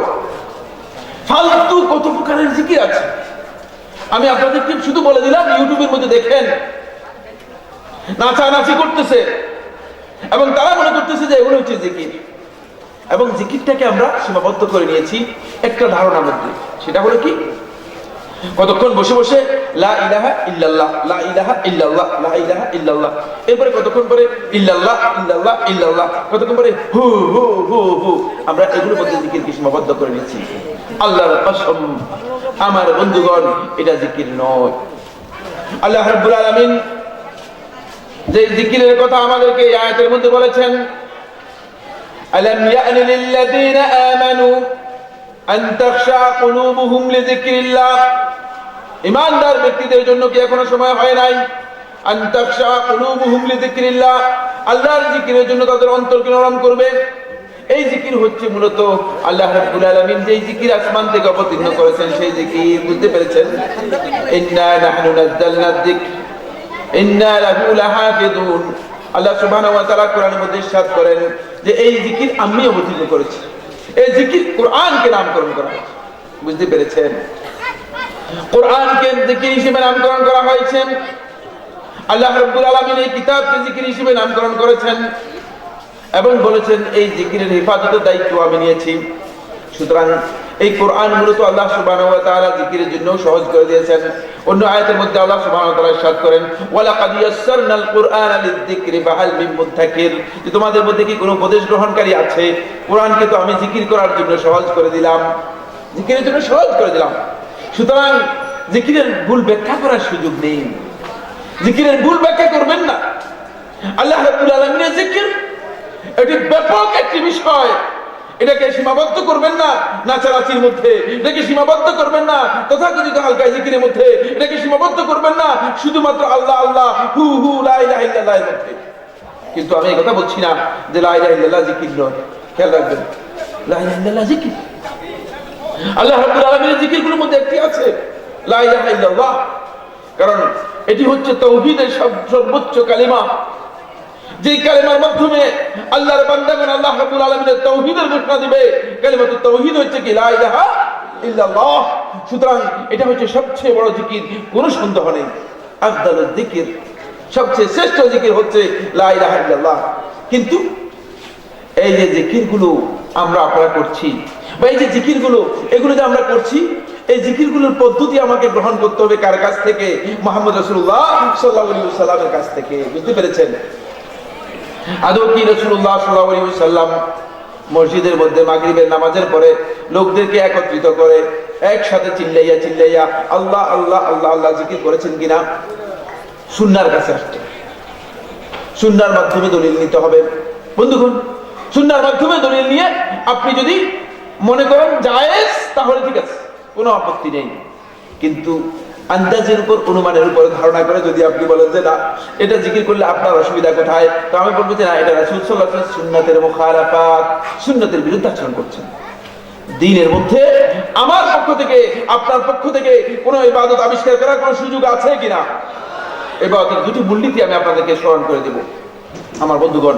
এটি এই জন্য, ইবাদতের এই দুটি মূলনীতি সম্পর্কে যদি আমরা না জানি, তাহলে ইবাদতের ক্ষেত্রে আমাদেরকে অন্য লোকেরা, আল্লাহর দুশমনরা অথবা শয়তানের দোসররা আমাদেরকে কি করতে পারে?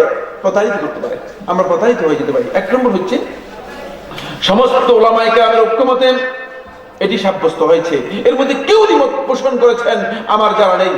সেটি হচ্ছে আন্নাল ইবাদাত কুল্লাহা তাওকিফিয়া, যত ইবাদত আছে সবগুলো ওহী নির্ভর, দলিল নির্ভর। দলিল ছাড়া কোনো ইবাদত হতে পারবে না।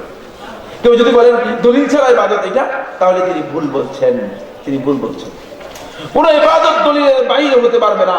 যদি দলিল দ্বারা প্রমাণিত না হয়, তাহলে সেটা ইবাদত হবে, আপনার কি মনে হবে কিনা? সুতরাং 2 রাকাত নফল নামাজ যদি পড়েন, 2 রাকাত সুন্নাত নামাজ যদি পড়েন, যেমন আমাদের দেশে একটা বিষয় আছে, জুমার সালাতের আগে কাবলাল জুমা নিয়ে কথা আছে, উলামায়ে কেরামের ইখতিলাফ রয়েছে, দেখবেন। কিন্তু কাবলাল জুমা এর জন্য ইমাম সাহেব এই কথা বলা যে এখন আপনারা যারা কাবলাল জুমা পড়েন নাই, আপনারা পড়েন নাই, এই ধরনের কোনো পদ্ধতি রাসূল সাল্লাল্লাহু আলাইহি ওয়াসাল্লামের সুন্নাহর মধ্যে যারা কাবলা জুমা আছে বলেছেন তারাও বলেন নাই। বুঝতে পেরেছেন কিনা?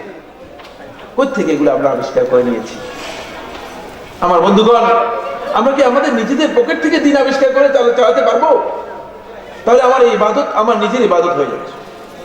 আমার বানানো ইবাদত দিয়ে যদি আল্লাহর ইবাদত করতে চাই, তাহলে সেই ইবাদত আমার নিজের ইবাদত হয়ে যাবে, আল্লাহর ইবাদত হবে না, আল্লাহর আনুগত্য হবে না, এবং এর মাধ্যমে আল্লাহ রাব্বুল আলামিনের সন্তুষ্টি আমরা অর্জন করতে পারবো না। আল্লাহ রাব্বুল আলামিনের সন্তুষ্টি আমরা অর্জন করতে পারবো না, ভুল হয়ে যাবে আমার বন্ধুগণ। এই জন্য আমি আপনাদেরকে বলছি, এবার যদি কেউ সাব্যস্ত করতে চান, তাহলে তিনি অবশ্যই ইবাদতের জন্য কি দিতে হবে? দলিল দিতে হবে। এটা হলো প্রথম। ইবাদতের জন্য অবশ্যই দলিল দিতে হবে। দলিল ছাড়া তিনি ইবাদত দিতে পারবেন না। তারপর দ্বিতীয় নম্বর হচ্ছে ইবাদতের পদ্ধতি রাসূল সাল্লাল্লাহু আলাইহি ওয়াসাল্লামের দেখানো পদ্ধতি হতে হবে। দেখানো পদ্ধতি ছাড়া ইবাদতের কোনো পদ্ধতি হবে না। সুতরাং মানুষ যদি কেউ আবিষ্কার করে কোনো ইবাদত, সেটা ইবাদত হয় না, সেটা ইবাদত হয় না। তাই আজকে যত জিকির আমরা আবিষ্কার করে নিয়েছি, যে জিকিরগুলো সুন্নাহ দ্বারা সাব্যস্ত হয়নি, অথচ দেখেন সুন্নাহর জিকিরগুলো একটাও কিন্তু আমরা রাখিনি। ফরজ সালাতের পরে আমার নবী সাল্লাল্লাহু আলাইহি ওয়াসাল্লাম কতগুলো আজকার করতেন, আপনারা দেখবেন সেই হাদিসগুলোর মধ্যে রয়েছে। রাসূলুল্লাহ সাল্লাল্লাহু আলাইহি ওয়াসাল্লাম 3 বার আস্তাগফিরুল্লাহ আস্তাগফিরুল্লাহ আস্তাগফিরুল্লাহ বলতেন।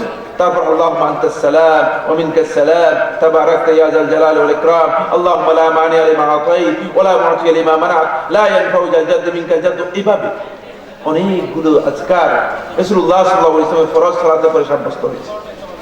আমরা সেটাকে উঠাই দিয়েছি। উঠাই দিয়ে আমরা ফরজ সালাতের পরে মুনাজাত আবিষ্কার করেছি। এটা আমরা আবিষ্কার করেছি। আমার বন্ধুগণ, প্রতিদিন 5 ওয়াক্ত সালাত। কয় ওয়াক্ত সালাত? 5 ওয়াক্ত সালাত। রাসূলুল্লাহ সাল্লাল্লাহু আলাইহি ওয়াসাল্লাম সালাত ফরজ হওয়ার পরে কি শুধু 5 ওয়াক্ত সালাত আদায় করেছেন না আরো বেশি? 10 থেকে 11 বছর পর্যন্ত আমার নবী সাল্লাল্লাহু আলাইহি ওয়াসাল্লাম জামাতে সালাত আদায় করেছেন।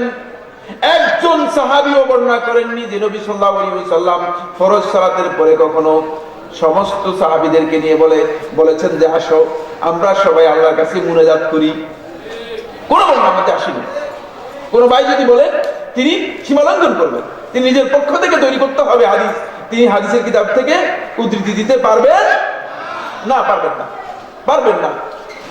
তাহলে কেন আমরা নিজেদের প্রবৃত্তির অনুসরণ করবো? কেন ইবাদতের ক্ষেত্রে আমরা আমাদের প্রবৃত্তির অনুসরণ করবো কেন? কারণ আমরা আল্লাহর জান্নাতে যেতে চাই, আমরা মানুষের তৈরি করে জান্নাতে যেতে। যারা জান্নাতের আজকে ঠিকাদারি করতেছে, সমাজের একদল লোক আছে, আল্লাহ তাআলা তাদেরকে মাফ করুন, তারা অনেকেই জান্নাতের ঠিকাদারি করতেছে। তারা মনে করতেছে যে জান্নাত আমরা মানুষদেরকে জান্নাতে দিয়ে দিব, আল্লাহ রাব্বুল আলামিন জান্নাত বিতরণ করার অধিকার কেউ পেয়েছে কিনা আপনি কি মনে করেন? আমার বন্ধুগণ, আল্লাহ রাব্বুল আলামিনের জান্নাত যদি বিতরণ করার অধিকার কেউ পেত, তাহলে সর্বপ্রথম ব্যক্তি মুহাম্মদুর রাসূলুল্লাহ সাল্লাল্লাহু আলাইহি ওয়াসাল্লাম আল্লাহর জান্নাত বিতরণ করার জন্য কি পেতেন? অনুমতি পেতেন। বুঝতে পেরেছেন? কারণ আল্লাহ রাব্বুল আলামিনের কাছে মাহবুব, অত্যন্ত প্রিয় মানুষ ছিলেন তিনি, ঠিক কিনা? আল্লাহ তাআলার কাছে মাহবুব ছিলেন, প্রিয় মানুষ ছিলেন। আল্লাহ সুবহানাহু ওয়া তাআলা তাকে আসমান পর্যন্ত রেখে পাঠিয়েছেন, সপ্তম আসমান পর্যন্ত গিয়েছেন। এত মর্যাদা আল্লাহ রাব্বুল আলামিন মানুষদের মধ্য থেকে আল্লাহর এক মাখলুককে, আল্লাহর এক সৃষ্টিকে এত বিশাল মর্যাদা দিয়েছেন। তিনি হচ্ছেন হাবিবুল্লাহ, হাবিবুল মুস্তাফা মুহাম্মদ রাসূলুল্লাহ সাল্লাল্লাহু আলাইহি ওয়াসাল্লাম। বুঝতে পেরেছেন কিনা? অথচ তিনিও তো কাউকে জান্নাত বিতরণ করে দিয়ে যান নাই, জান্নাত বিতরণ করে দিয়ে যান। আল্লাহর পক্ষ থেকে যাদের জান্নাতের সুসংবাদ এসেছে, শুধু সেই সুসংবাদ আল্লাহর পক্ষ থেকে জানিয়ে দিয়ে গেছেন। বুঝতে পেরেছেন কিনা? এখন আপনারা হয়তো অনেকে প্রশ্ন করবেন, সাইফুল্লাহ ভাই কি বলতেছেন, জান্নাতের কথা তো সুসংবাদ দিয়েছেন। আপনারা মনে করবেন যে আমি এটা ভুলে গিয়েছি। না, যাদের জান্নাতের সুসংবাদ আল্লাহ রাব্বুল আলামিন মুহাম্মদ রাসূলুল্লাহ সাল্লাল্লাহু আলাইহি ওয়াসাল্লামকে জানিয়ে দিয়েছেন, তাদের সবাইকে রাসূলুল্লাহ সাল্লাল্লাহু আলাইহি ওয়াসাল্লাম জান্নাতের সুসংবাদও জানিয়ে দিয়েছেন। বুঝতে পেরেছেন? এটা ওহীর মাধ্যমে জানানো হয়েছে, কারণ মুহাম্মদ রাসূলুল্লাহ সাল্লাল্লাহু আলাইহি ওয়াসাল্লাম নিজের পক্ষ থেকে কাউকে জান্নাতে দেওয়ার কোনো অধিকার রাখেন না, কোনো অধিকার রাখেন না। আমার বন্ধুগণ, তাই জিকির যদি আমরা কেউ আবিষ্কার করে নিই, তাহলে কিন্তু আমাদের ভুল হয়ে যাবে। সর্বপ্রথম জিকির হচ্ছে আল্লাহ রাব্বুল আলামিনের এই কিতাব কোরআন। আমার বন্ধুগণ, কোরআনকে যারা নিজেদের জন্য জিকির হিসেবে গ্রহণ করবে, তারা দুনিয়া এবং আখিরাতে দুখানেই তারা শান্তি লাভ করতে পারবে। আর কোরআনকে যারা জিকির হিসেবে গ্রহণ করতে পারবে না, কোরআন থেকে যারা কোরআনের জিকির থেকে যারা নিজেদেরকে বিমুখ করবে, দূরে সরিয়ে নিয়ে যাবে, তারা দুনিয়াতেও ক্ষতিগ্রস্ত হবে এবং আখিরাতেও তারা নাজাত লাভ করতে পারবে না। আল্লাহ সুবহানাহু ওয়া তাআলা অন্য আয়াতের মধ্যে বলেন, ওয়া মান আ'রাদা আন যিকরি ফাইন্না লাহু মাঈশাতান দানকা ওয়া নাহশুরুহু ইয়াওমাল কিয়ামাতি আ'মা। আল্লাহ তাআলা বলতেছেন, ওয়া মান আ'রাদা আন যিকরি, যে আমার জিকির থেকে নিজে বিমুখ হয়ে গেল, মুখ ফিরিয়ে নিল। এখানে জিকির বলতে বোঝানো হয়েছে কোনটাকে? কোরআনকে। আল্লাহর জিকির হচ্ছে কোরআন। তাই প্রথম জিকিরের কনসেপ্টকে, জিকিরের ধারণাকে আমাদেরকে নিয়ে আসতে হবে আল্লাহর কিতাবের মধ্যে, আল্লাহর কোরআনের মধ্যে। আজকে আপনি দেখেন বিভিন্ন জায়গায় যখন বিভিন্ন তরিকার আল্লাহ রাব্বুল আলামিনের নৈকট্য লাভ করার জন্য অনেক তরিকাও আমরা আবিষ্কার করে নিয়েছি। যেমনি ভাবে জিকিরও আবিষ্কার করেছি, তেমনি ভাবে আল্লাহর জন্য, আল্লাহর পথ লাভ করার জন্য তরিকাও কি করেছি? আবিষ্কার। আল্লাহ তাআলা আমাদেরকে মাফ করুন, বলুন আমিন। এই তরিকা মুহাম্মদ রাসূলুল্লাহ সাল্লাল্লাহু আলাইহি ওয়াসাল্লাম শিক্ষা দিয়েছেন, আমাদেরকে দেন নাই। অনেকগুলো তরিকা আবিষ্কার করে নিয়েছি, একটি দুটি নয়। আজকে এই পৃথিবীর মধ্যে 126টি তরিকার কথা আমরা শুনতে পাই, যে 126টি তরিকা রয়েছে। আউযুবিল্লাহ, এত বেশি কেন? এত তরিকা কেন? আল্লাহ রাব্বুল আলামিন একটাই তরিকা, একটাই পথের কথা আমাদেরকে বললেন, ওয়া আন্না হাযা সিরাতি মুস্তাকিমান, এটাই হচ্ছে আমার সঠিক সরল পথ। একটাই পথ দেখালেন, সরল পথ, সিরাতুল মুস্তাকিম, একটাই বললেন। আর আপনি আমি একত্রিত হয়ে এত সরল পথ আবিষ্কার করলাম, কারণটা কি? এটা কোন সরল পথ? আমার বন্ধুগণ, এটি সরল পথ নয়, মূলত এটি ওই পথ যেই পথ মুহাম্মদ রাসূলুল্লাহ সাল্লাল্লাহু আলাইহি ওয়াসাল্লাম ডানে এবং বামে একে দিয়ে দেখিয়েছেন। বলেছেন যে ওয়া আলা কুল্লি সাবিলিন শাইতানুন ইয়াদউ ইলাইহি, প্রত্যেকটা রাস্তায় শয়তান দাঁড়িয়ে আছে এবং শয়তান তোমাদেরকে সেদিকে আহ্বান করে যাচ্ছে। এটা হচ্ছে ওই শয়তানদের পথ। বুঝতে পেরেছেন? এজন্য আমি বলতেছিলাম, আল্লাহ রাব্বুল আলামিন এই কোরআনে কারীমকে জিকির হিসেবে ঘোষণা করেছেন। আল্লাহ তাআলা বলেন, ওয়া মান আ'রাদা আন যিকরি ফাইন্না লাহু মাঈশাতান দানকা, যে কোরআন থেকে নিজের মুখকে ফিরিয়ে নেবে, কোরআনের হেদায়েত থেকে ফিরে যাবে, কোরআনের হেদায়েত নিজের জীবনে বাস্তবায়ন করবে না, ফাইন্না লাহু মাঈশাতান দানকা, সে দুনিয়ার জীবনেও সংকীর্ণ জীবন যাপন তার হয়ে যাবে। আজকে দেখেন না, কোরআন যারা গ্রহণ করেছে তাদের জীবন যাপন দুনিয়াতে কত আরাম জীবন যাপন তারা করেছে। এমন একটি জাতি, উমরুল খাত্তাব রাদিয়াল্লাহু তাআলার সময় বুসরার গভর্নরের দায়িত্ব পালন করতেছিলেন। তিনি হচ্ছেন আবু হুরায়রা রাদিয়াল্লাহু তাআলা, নাম শুনেছেন। আবু হুরায়রা রাদিয়াল্লাহু তাআলা রাসূলুল্লাহ সাল্লাল্লাহু আলাইহি ওয়াসাল্লামের সাহাবীদের মধ্যে সবচেয়ে বেশি যিনি হাদিস বর্ণনা করেছেন, তিনি হচ্ছেন আবু হুরায়রা রাদিয়াল্লাহু তাআলা। ওমর ইবনুল খাত্তাব রাদিয়াল্লাহু তাআলার সময় তিনি বুসরার গভর্নরের দায়িত্ব পালন করতেছিলেন। অনেকগুলো সম্পদ, অনেকগুলো মাল, গনিমতের মাল এসে একত্রিত হলো আবু হুরায়রা রাদিয়াল্লাহু তাআলার সামনে। ওই গনিমতের মালগুলো সামনে দেখে আল্লাহর এই বান্দা রাসূলুল্লাহ সাল্লাল্লাহু আলাইহি ওয়াসাল্লামের সাহাবী আবু হুরায়রা রাদিয়াল্লাহু তাআলা তিনি কান্নায় ভেঙে পড়লেন যে আমি আবু হুরায়রা, এই ব্যক্তি শুধু ওই ইয়ামানের দাউস গোত্রের একটি রাখাল ছাড়া আর কিছুই না। আজকে এই কোরআনের কারণে আমি আজকে কত বিশাল মর্যাদা লাভ করতে পেরেছি। এই কোরআনকে যারা নিজেদের জীবনের জন্য জিকির হিসেবে গ্রহণ করবে, তাহলে কিন্তু তাদের এই জীবনটা সংকীর্ণতা থেকে অনেক ঊর্ধ্বে চলে যাবে। তাদের এই জীবনের মধ্যে আল্লাহ সুবহানাহু ওয়া তাআলা প্রশস্ততা দেবেন, জীবনের মধ্যে আল্লাহ রাব্বুল আলামিন প্রশস্ততা দেবেন। এজন্য আল্লাহ রাব্বুল আলামিন বলেন, ওয়া মান আ'রাদা আন যিকরি ফাইন্না লাহু মাঈশাতান দানকা, যে এই কোরআন থেকে আমার জিকির থেকে নিজেদের মুখ ফিরিয়ে নেবে, ফাইন্না লাহু মাঈশাতান দানকা, আল্লাহ রাব্বুল আলামিন তার জীবনের মধ্যে সংকীর্ণতা দিয়ে দিবেন। জীবনের মধ্যে তার সংকীর্ণতা নেমে আসবে, জীবনের মধ্যে সংকীর্ণতা নেমে আসবে। তাই আজকে আমাদের জীবনের মধ্যে আমরা সংকীর্ণতা দেখতে পাচ্ছি।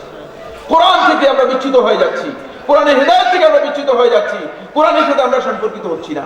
আমার বন্ধুগণ, এই জন্য যদি আমরা আমাদের অন্তরকে সত্যিকার অর্থে আল্লাহ রাব্বুল আলামিনের বিধানের জন্য, আল্লাহর জিকিরের জন্য বিকৃত করতে চাই, তাহলে প্রথম আমাদেরকে কিসের সাথে সম্পর্কিত হতে হবে? কোরআনের সাথে সম্পর্কিত হতে হবে। এই জন্য আপনি দেখেন আল্লাহ রাব্বুল আলামিন যুগে যুগে যত নবী এবং রাসূলদেরকে প্রেরণ করেছেন, সমস্ত নবী এবং রাসূলগণ কোরআন এবং আল্লাহর আয়াতগুলো নিয়ে এসে তাদের উম্মতের কাছে পৌঁছায় দিয়েছেন। ইয়াতলু আলাইহিম আয়াতিহি, প্রথম নবুয়তের দায়িত্ব ছিল আল্লাহ রাব্বুল আলামিনের আয়াতগুলোকে তেলাওয়াত করে শোনাতেন। কারণ এগুলো যদি উম্মতের মধ্যে, এগুলো যদি আল্লাহর বান্দাদের মাঝে এগুলো যদি জানিয়ে না দেওয়া হয়, তাহলে তারা হেদায়েত লাভ করতে পারবে না। যেহেতু হেদায়েতের জন্য এটাই একমাত্র কিতাব। দুনিয়ার যত কিতাব আছে যেগুলো আমরা আবিষ্কার করে নিয়েছি, আজকে আমরা যেগুলোকে হেদায়েতের কিতাব হিসেবে গ্রহণ করে নিয়েছি, কেউ কেউ বই আবিষ্কার করে নিয়ে এখন কোরআনও পড়ার দরকার নেই, হাদিসও পড়ার দরকার নেই, এমন মানুষ আছে কিনা? আল্লাহ আমাদের সবাইকে হেদায়েত দান করুন। থাকতে পারে কোরআন এবং হাদিসকে ভুলে যাচ্ছেন, কোরআনের সাথে সম্পর্ক তুলে নিয়ে যাচ্ছেন। এক সময় ওলামায়ে কেরামের মধ্যে যখন হাদিসের চর্চা কিছুটা কমে গেল, হাদিসের সংকলনের কাজ শেষ হয়ে গেল, তখন ফিকহের একটা আবির্ভাব ঘটলো। বুঝতে পেরেছেন কিনা? ফিকহ উদ্ভাবিত হলো, ফিকহের চর্চা শুরু হয়ে গেল খুব বেশি। ফিকহের চর্চা যখন খুব বেশি শুরু হয়ে গেল, তখন কোরআন এবং হাদিস থেকে লোকের আস্তে আস্তে করে বিমুখ হওয়া শুরু করলো। তখন ইমাম আবু হানিফা রাহমাতুল্লাহ এক ছাত্র, তার নাম হচ্ছে আবু ইসমানুহ ইবনে আবি মারইয়াম রাহমাতুল্লাহ আলাইহি, আল্লাহ তাআলা তাকে মাফ করুন। আবু ইসমানুহ ইবনে আবি মারইয়াম তিনি বলতেছেন যে আমি দেখলাম যে সবাই তো ফিকহের চর্চা শুরু করে দিয়েছে, কোরআন এবং হাদিস থেকে মুখ ফিরিয়ে নিয়ে যাচ্ছে। এখন লোকদেরকে কোরআনের দিকে মানে উদ্বুদ্ধ করার জন্য, কোরআন তেলাওয়াত করার জন্য, কোরআন এর ফজিলত জানার জন্য, কোরআনের ফজিলতের উপর, কোরআনের সূরাগুলোর ফজিলতের উপর 1000 হাদিস জাল করেছে। একটা দুইটা নাউযুবিল্লাহি মিন যালিক। বুঝতে পেরেছেন কিনা? এখন অবস্থা হচ্ছে এই দুনিয়ার এই জাগতিক যে চিন্তাধারা আছে সবকিছু মিলিয়ে আজকে কোরআনের হেদায়েত থেকে আমরা এত মাহরুম হয়ে যাচ্ছি যে আমাদের হাতে হাজার রকমের কিতাব, ঠিক কিনা? এবং প্রত্যেকটা কিতাবকে আমরা মনে করি যে এটি হেদায়েতের কিতাব, ঠিক কিনা? কোরআনকে আমরা মনে করি না, যেটা আল্লাহ সুবহানাহু ওয়া তাআলা হুদাল লিল মুত্তাকিন, মুত্তাকিদের জন্য হেদায়েত হিসেবে অবতীর্ণ করেছেন, যার মধ্যে আমাদের একমাত্র হেদায়েত রয়েছে, যার নাজিল হয়েছে মূলত হেদায়েতের জন্য। লিতুখরিজান নাসা মিনাদ যুলুমাতি ইলান নূর, যাতে করে আপনি মানুষদেরকে অন্ধকার থেকে আলোতে নিয়ে আসতে পারেন। শুধু এই কিতাবের মাধ্যমেই মূলত আল্লাহ সুবহানাহু ওয়া তাআলা এই মানব গোষ্ঠীকে অসংখ্য অন্ধকার থেকে আল্লাহ রাব্বুল আলামিন আলোতে নিয়ে আসতে পারবেন। এই কিতাব ছাড়া কোন যুগেই কেউ এই কথা বলার অধিকার রাখে না যে মানুষ অন্ধকার থেকে আলোতে আসতে পারবে। বরং যত কিতাব দেন না কেন, এই কিতাবকে বাদ দিয়ে, এই কিতাবের হিদায়াতকে বাদ দিয়ে, আল্লাহর হিদায়াতকে বাদ দিয়ে, তাহলে যত কিতাব আপনি দেন না কেন, সকল কিতাবই মূলত ওই আপনাকে অন্ধকারের দিকে নিয়ে যাবে। আবার আপনি কিছু না কিছু অন্ধকারের মধ্যে হাবুডুবু খেলেই থাকবেন। আমার বন্ধুগণ, এটা হলো প্রথম জিকিরের কথা বললাম। দ্বিতীয় যে এই বিষয়টি আমি আপনাদের দৃষ্টি আকর্ষণ করে আজকের আলোচনা শেষ করে দেব। মেহমান ইতিমধ্যে চলে এসেছেন। রাসূলুল্লাহ সাল্লাল্লাহু আলাইহি ওয়াসাল্লাম যে সমস্ত দোয়া করতেন, আবু দাউদের রওয়ায়াতের মধ্যে আবু হুরায়রা রাদিয়াল্লাহু তাআলা বর্ণনা করেন, তিনি বলেন সেই দোয়াগুলোর মধ্যে একটি দোয়া এটা ছিল যে রাসূলুল্লাহ সাল্লাল্লাহু আলাইহি ওয়াসাল্লাম সব সময় দোয়া করতেন, হে আল্লাহ, আল্লাহুম্মা ইন্নী আউযু বিকা মিন কলবিন লা ইয়াখশা, হে আল্লাহ, আমি আপনার আশ্রয় প্রার্থনা করছি, আপনার আশ্রয় নিচ্ছি, মিন কলবিন, ওই অন্তর থেকে, লা ইয়াখশা, যে অন্তর বিগলিত হয় না, নরম হয় না, যে অন্তর কোমল হয় না, যে অন্তর নরম হয় না, নম্র হয় না, সে অন্তর থেকে আমি আপনার আশ্রয় চাচ্ছি। আমার বন্ধুগণ, ইমানদার ব্যক্তিদের অন্তর আল্লাহ রাব্বুল আলামিনের সন্তুষ্টির জন্য, আল্লাহর বিধানের জন্য এবং আল্লাহ রাব্বুল আলামিনের স্মরণের জন্য এটি মূলত বিগলিত হবে, নরম হবে। যদি নরম না হয় তাহলে বুঝতে হবে যে আপনার অন্তর শক্ত হয়ে গিয়েছে, আপনার অন্তর কঠিন হয়ে গিয়েছে। অনেকগুলো কারণ রয়েছে মানুষের অন্তরগুলো কঠিন হয়ে যাওয়ার জন্য, অনেকগুলো কারণ রয়েছে। তার মধ্যে সবচেয়ে বড় কারণ যেটি, সেটা হচ্ছে মূলত পাপাচার, অপরাধ, আল মাআসি, আস-সাইয়্যাত, গুনাহ। আমার বন্ধুগণ, কোন আল্লাহর বান্দা যদি দিবানিশি সব সময় গুনার কাজে লিপ্ত থাকে, গুনার মধ্যে নিজেকে ডুবিয়ে রাখে, আল্লাহ রাব্বুল আলামিনের অবাধ্যতার মধ্যে নিজেকে লুকিয়ে রাখে, সব সময় আল্লাহর অবাধ্যতার মধ্যে থাকেন, তাহলে সেই ব্যক্তি কি করতে পারবে না? আল্লাহ রাব্বুল আলামিনের জন্য তার অন্তর বিগলিত, নরম হবে না। বুঝতে পেরেছেন? তার অন্তর সবসময় শক্ত হয়ে যাবে, যেহেতু গুনাহ আসলে মূলত মানুষের অন্তরকে শক্ত করে দেয়। আজকে যখন ইসলামের কথা আলোচনা করা হয়, আজকে যখন কোরআনের কথা আলোচনা করা হয়, আজকে যখন হাদিসের কথা আলোচনা করা হয়, যখন সুন্নাহর কথা আলোচনা করা হয়, আমরা দেখি যে আমাদের অন্তরগুলো বিগলিত হচ্ছে। অথচ আল্লাহ রাসূল সাল্লাল্লাহু আলাইহি ওয়াসাল্লাম যখন সাহাবীদের সামনে জান্নাত এবং জাহান্নামের কথা আলোচনা করতেন, তখন তাদের অন্তরগুলো কি হতো? বিগলিত হয়ে যায়। শুধু অন্তরগুলো বিগলিত হতো তা নয় আমার বন্ধুগণ, ওয়াজারাফাতিল উয়ুন, চোখগুলো অশ্রুসিক্ত হয়ে যেত, চোখে পানি এসে যেত, চোখে কি আসতো? পানি এসে যেত। এই জান্নাত, এই জান্নাত আল্লাহ রাব্বুল আলামিন আমাদের জন্য রেডি করে রেখেছেন, এত সুন্দর জান্নাত। এই জান্নাতের কথা যখন আলোচনা করা হতো, এই কঠিন শাস্তি আযাব জাহান্নাম, এই জাহান্নামের কথা যখন আলোচনা করা হতো, তখন তাদের অন্তরগুলো যেমনি ভাবে বিগলিত হতো, তেমনি ভাবে তাদের চোখগুলো অশ্রুসিক্ত হতো। কিন্তু আজকে যখন জান্নাত জাহান্নামের কথা আলোচনা করা হয়, দেখা যায় যে আমাদের মধ্যে হাসি ঠাট্টা শুরু হয়। অনেকে মনে করেন যে এই মৌলবী কি বলে, এগুলো আদৌ এই ধরনের কোথাও কোনো কথা ঘটনা ঘটবে কিনা। কবর আযাবের কথা বললে, জাহান্নামের কথা বললে, জাহান্নামের আযাবের কথা বললে অনেকে হাসাহাসি করে। তাদের অন্তরগুলো এত শক্ত হয়ে গিয়েছে যে তাদের অন্তরের মধ্যে আল্লাহ রাব্বুল আলামিন এমন ভাবে অন্তরগুলোকে শক্ত করে দিয়েছেন যে এতটুকু আল্লাহ তাআলার শাস্তির প্রতি তারা তাদের অন্তর ভ্রুক্ষেপ করে না, ভয় আসে না তাদের অন্তরের মধ্যে, তারা বিগলিত হয় না, নরম হয় না। এর একটি মাত্র কারণ, সেটা হচ্ছে মূলত 24 ঘন্টা একেবারে সার্বক্ষণিক ভাবে যেখানে আল্লাহর বান্দারা আল্লাহ রাব্বুল আলামিন জিকির করার কথা ছিল, আল্লাহকে স্মরণ করার কথা ছিল।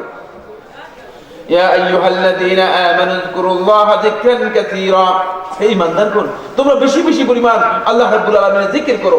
যেখানে সার্বক্ষণিক আল্লাহ রাব্বুল আলামিনের জিকির করার কথা ছিল, সেখানে আল্লাহ রাব্বুল আলামিনের জিকির বাদ দিয়ে দেখা যায় যে এখন 24 ঘন্টা দেখা যায় কানের মধ্যে কি লাগিয়ে তিনি অনেক ব্যস্ত, অথবা মোবাইল একটা ওপেন করে ফেসবুকে তিনি অনেক ব্যস্ত। আরে বাবা, শয়তান এত ডিজিটাল হয়ে গেছে যে এত অ্যাডভান্স, এখন শয়তানের প্রজেক্টগুলো, পুরাতন প্রজেক্টগুলো শয়তান নিজেও ভুলে গিয়েছে, নতুন কতগুলো প্রজেক্ট দিয়ে আপনাদেরকে এখন ওয়েবসাইটে রেখে দিয়েছে। আমার বন্ধুগণ, এই ওয়েবসাইটে আপনি কোথায় যাবেন? আপনি যতই দৌড়াদৌড়ি করেন না কেন, ওই www থেকে বার হতে পারবেন না, ঠিক কিনা? তিন ডাব্লিউ করতে, 3W তে আপনার যাওয়ার দরকার নেই, আপনার আল্লাহর জান্নাত পর্যন্ত যাওয়া দরকার, ঠিক কিনা? আমাকে আপনাকে আল্লাহ রাব্বুল আলামিনের জান্নাতে যেতে হবে, www এর মধ্যে গিয়ে এই সময় নষ্ট করার দরকার নেই। শয়তান আমাদেরকে তার পরিকল্পনা দিয়ে এখন এমন ভাবে ব্যস্ত করে নিয়েছে যে 24 ঘন্টা আল্লাহর জিকির বাদ দিয়ে, আল্লাহর স্মরণ বাদ দিয়ে, আল্লাহ রাব্বুল আলামিনের সাথে সম্পর্ক করা বাদ দিয়ে আমরা 24 ঘন্টা ব্যস্ত হয়ে গেছি অন্য কাজে। আমাদের অনেকের সময় নেই, এত ব্যস্ত হয়ে গিয়েছি, কেউ ফেসবুকে, কেউ ইউটিউবে, কেউ এই কেউ সেই, মানে অনেক কিছুর মধ্যে, মানে হরেক রকমের ব্যস্ততা শুধুমাত্র আল্লাহ রাব্বুল আলামিনের অবাধ্যতার মধ্যে, আর কিছুই না, ঠিক কিনা? আল্লাহ রাব্বুল আলামিনের অবাধ্যতা যতক্ষণ পর্যন্ত করব, ততক্ষণ পর্যন্ত আমাদের অন্তরগুলো আল্লাহর জিকিরের জন্য, এই কোরআনের জন্য, ইসলামের জন্য আমাদের অন্তরগুলো নরম হবে না। নরম হবে কিনা? নরম হবে না।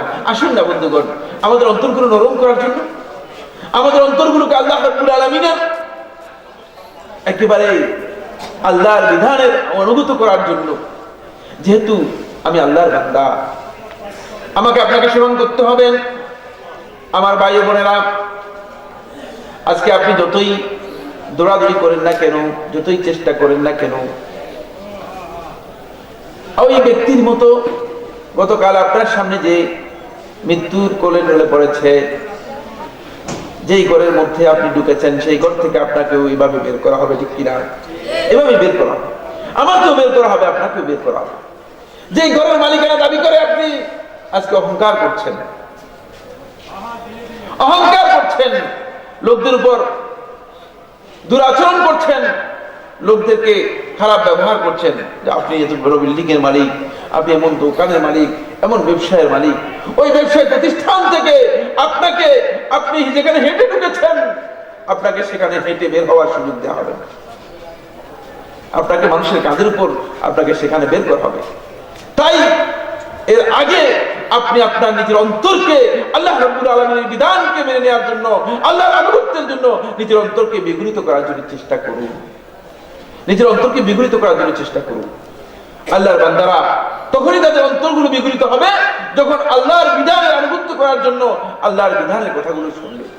আমার বন্ধুগণ, এক্ষেত্রে সবচেয়ে বেশি ফলপ্রসূ যে কাজগুলো সালফে সালেহিনের আমল দ্বারা সাব্যস্ত হয়েছে, সেটি হচ্ছে আল্লাহ রাসূল সাল্লাল্লাহু আলাইহি ওয়াসাল্লামের সাহাবীদের জীবনীগুলো বেশি বেশি করে স্টাডি করা, অধ্যয়ন করা, সালাফদের সালফে সালেহিনের জীবনীগুলো স্টাডি করা। এগুলোর মধ্যে অনেক গুরুত্বপূর্ণ শিক্ষা আমাদের জীবনের জন্য রয়ে গেছে, আমাদের জীবনকে পরিবর্তন করার জন্য। এগুলো যদি আমরা জানতে পারি, বিশেষ করে মহিলা সাহাবিয়াত যারা আছেন, মহিলা বোন যারা আছেন, তারা মহিলা সাহাবীদের জীবনীগুলো যদি আপনারা স্টাডি করেন, তাহলে দেখবেন যে তারা ইসলামের জন্য, আল্লাহর দ্বীনের জন্য নিজেদের জীবনকে কিভাবে তৈরি করতে পেরেছেন, কিভাবে পেশ করতে পেরেছেন। ঠিক সেভাবে আমরাও যদি আমাদের জীবনকে তৈরি করতে পারি, তাহলে মূলত আমাদের সমস্ত জিনিস শুদ্ধ হবে, পরিশুদ্ধ হবে। সর্বশেষ সহিহ মুসলিমের হাদিসটি বলে আমি শেষ করছি। এটি নোমান ইবনে বশীর রাদিয়াল্লাহু তাআলা একটি দীর্ঘ হাদিসের অংশ। আল্লাহ রাসূল সাল্লাল্লাহু আলাইহি ওয়াসাল্লাম ইরশাদ করেন, আলা ইন্না ফিল জাসাদি মুদগাহ। রাসূলুল্লাহ সাল্লাল্লাহু আলাইহি ওয়াসাল্লাম ইরশাদ করেন, তোমাদের এই দেহের মধ্যে, এই শরীরের মধ্যে একটা মানে গোস্তপিণ্ড রয়েছে। এটাকে গোস্তপিণ্ড হিসেবে আখ্যায়িত করেছেন, আমরা সবাই চিনি। তারপরে রাসূলুল্লাহ সাল্লাল্লাহু আলাইহি ওয়াসাল্লামের পরিচয় দিচ্ছেন, আলা ইন্না ফিল জাসাদি মুদগাহ, তোমাদের শরীরের মধ্যে একটি গোস্তপিণ্ড আছে। ইজা সালুহাত সালুহাল জাসাদু কুল্লু, যখন ওটা পরিশুদ্ধ হয়ে যাবে, এটা যখন সংশোধিত হয়ে যাবে, তখন সালুহাল জাসাদু কুল্লু, তোমার পুরো শরীরটা শুদ্ধ হয়ে যাবে, পরিশুদ্ধ হয়ে যাবে, তুমি নিজেও শুদ্ধ হয়ে যাবে। সবকিছু শুদ্ধের মূলত মূল হচ্ছে সেখানে, বুঝতে পেরেছেন কিনা? মূলটা ওখানে রেখে দিয়েছি। ওয়াইজা ফাসাদাত, আর এটা যদি বিনষ্ট হয়ে যায়, এটা যদি কোনো কারণে বিপর্যস্ত হয়ে যায়, ক্ষতিগ্রস্ত হয়ে যায়, পচে যায়, দুর্গন্ধময় হয়ে যায়, ফাসাদাল জাসাদু কুল্লু, তখন তোমার গোটা শরীরটাই পচে যাবে, দুর্গন্ধময় হয়ে যাবে, ক্ষতিগ্রস্ত হয়ে যাবে, অপরিশুদ্ধ হয়ে যাবে, সেটা বিপর্যস্ত হয়ে যাবে। আলা ওয়াহিয়াল কলব, তারপর আমার নবী সাল্লাল্লাহু আলাইহি ওয়াসাল্লাম বলেন, তোমরা জেনে রাখো, এটাই হচ্ছে তোমাদের অন্তর। এই বন্ধুগণ, আমার দিনী ভাই বোনেরা, এই অন্তরকে পরিশুদ্ধ যদি আমরা করতে পারি, তাহলেই কেবল আমার আমল, আমার আকীদা, আমার প্রত্যেকটি বিষয় পরিশুদ্ধ হওয়ার জন্য সুযোগ পাবে, অন্যথায় এই সুযোগটুকু পাবে না। বুঝতে পেরেছেন কিনা? কারণ আপনি এই অন্তরের মধ্যেই আপনি ঈমানকে কি করবেন, এখানে বপন করবেন, তারপরে ঈমানের গাছ এখানে কি হবে, বাড়বে। বুঝতে পেরেছেন কিনা? উত্তরিত হবে। এরপরে ঈমানের গাছ যখন বাড়বে, তখন শাখা প্রশাখা হবে, তারপরে সেখান থেকে ফল বেরিয়ে আসবে। বুঝতে পেরেছেন কিনা? আর এই ফলগুলো আপনি ওই জান্নাতে গিয়ে সেগুলো লাভ করতে পারবেন। এখন ঈমান যদি আপনার এই কলবের মধ্যে, এই অন্তরের মধ্যে মূলত বপন করারই কোনো সুযোগ না থাকে, সে স্কোপ যদি না থাকে, তাহলে ঈমানকে আসলে বৃদ্ধি পাবে কিনা? সেখানে বৃদ্ধি পাবে না। এখানে এই সমস্যা। এই জন্য এই অন্তরকে পরিশুদ্ধ করতে হলে আল্লাহ রাব্বুল আলামিন যে বিধান দিয়েছেন, সেই বিধানে এখানে একটি বড় বিভ্রান্তির দৃষ্টি আকর্ষণ করতে চাই। সেটা হলো এই, অন্তরকে পরিশুদ্ধ করার জন্য সবাই কিন্তু মানে দাবি করেন, সবাই বলেন যে অন্তরকে পরিশুদ্ধ করতে চাই, কিন্তু পরিশুদ্ধ করার জন্য পরিশুদ্ধ করার মূল ওষুধ থাকতে হবে। বুঝতে পেরেছেন কিনা? পরিশুদ্ধ কিভাবে করবে? কারো ব্যক্তিগত ধ্যান ধারণার মাধ্যমে, কারো গবেষণার মাধ্যমে, কারো চিন্তার মাধ্যমে না। কারণ এই অন্তর যিনি সৃষ্টি করেছেন, এই অন্তরের মালিক জানেন যে এটাকে পরিশুদ্ধ করতে হবে কিভাবে। বুঝতে পেরেছেন? একদল বলতেছে যে ইল্লাল্লাহর চাপ দিয়ে আমি প্রথমে অন্তরকে পরিষ্কার করে নিই। এটা ইল্লাল্লাহর চাপের পরিষ্কার নয়। বুঝতে পেরেছেন কিনা? ইল্লাল্লাহর চাপ দিয়ে অন্তর পরিশুদ্ধ হয় না, বরং অন্তরের হার্টের উপর একটা চাপ পড়ে। বুঝতে পেরেছেন? যার মাধ্যমে হার্ট ক্ষতিগ্রস্ত হয়।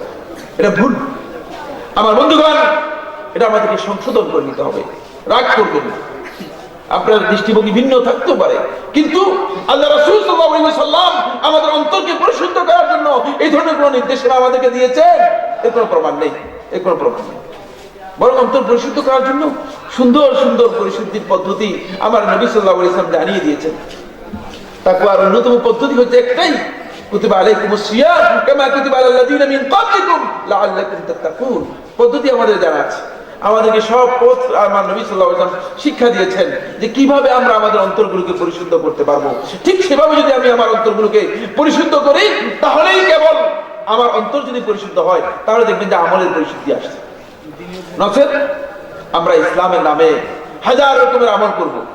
কবর পূজা আজকে মুসলমানরা করছে, পীর পূজা আজকে মুসলমানরা করছে। মুসলমানদের মধ্যে এমন লোক রয়েছে যারা মানুষের কাছে গিয়ে চিন্তা করে, মানুষের কাছে গিয়ে সন্তান চায়, ঠিক কিনা?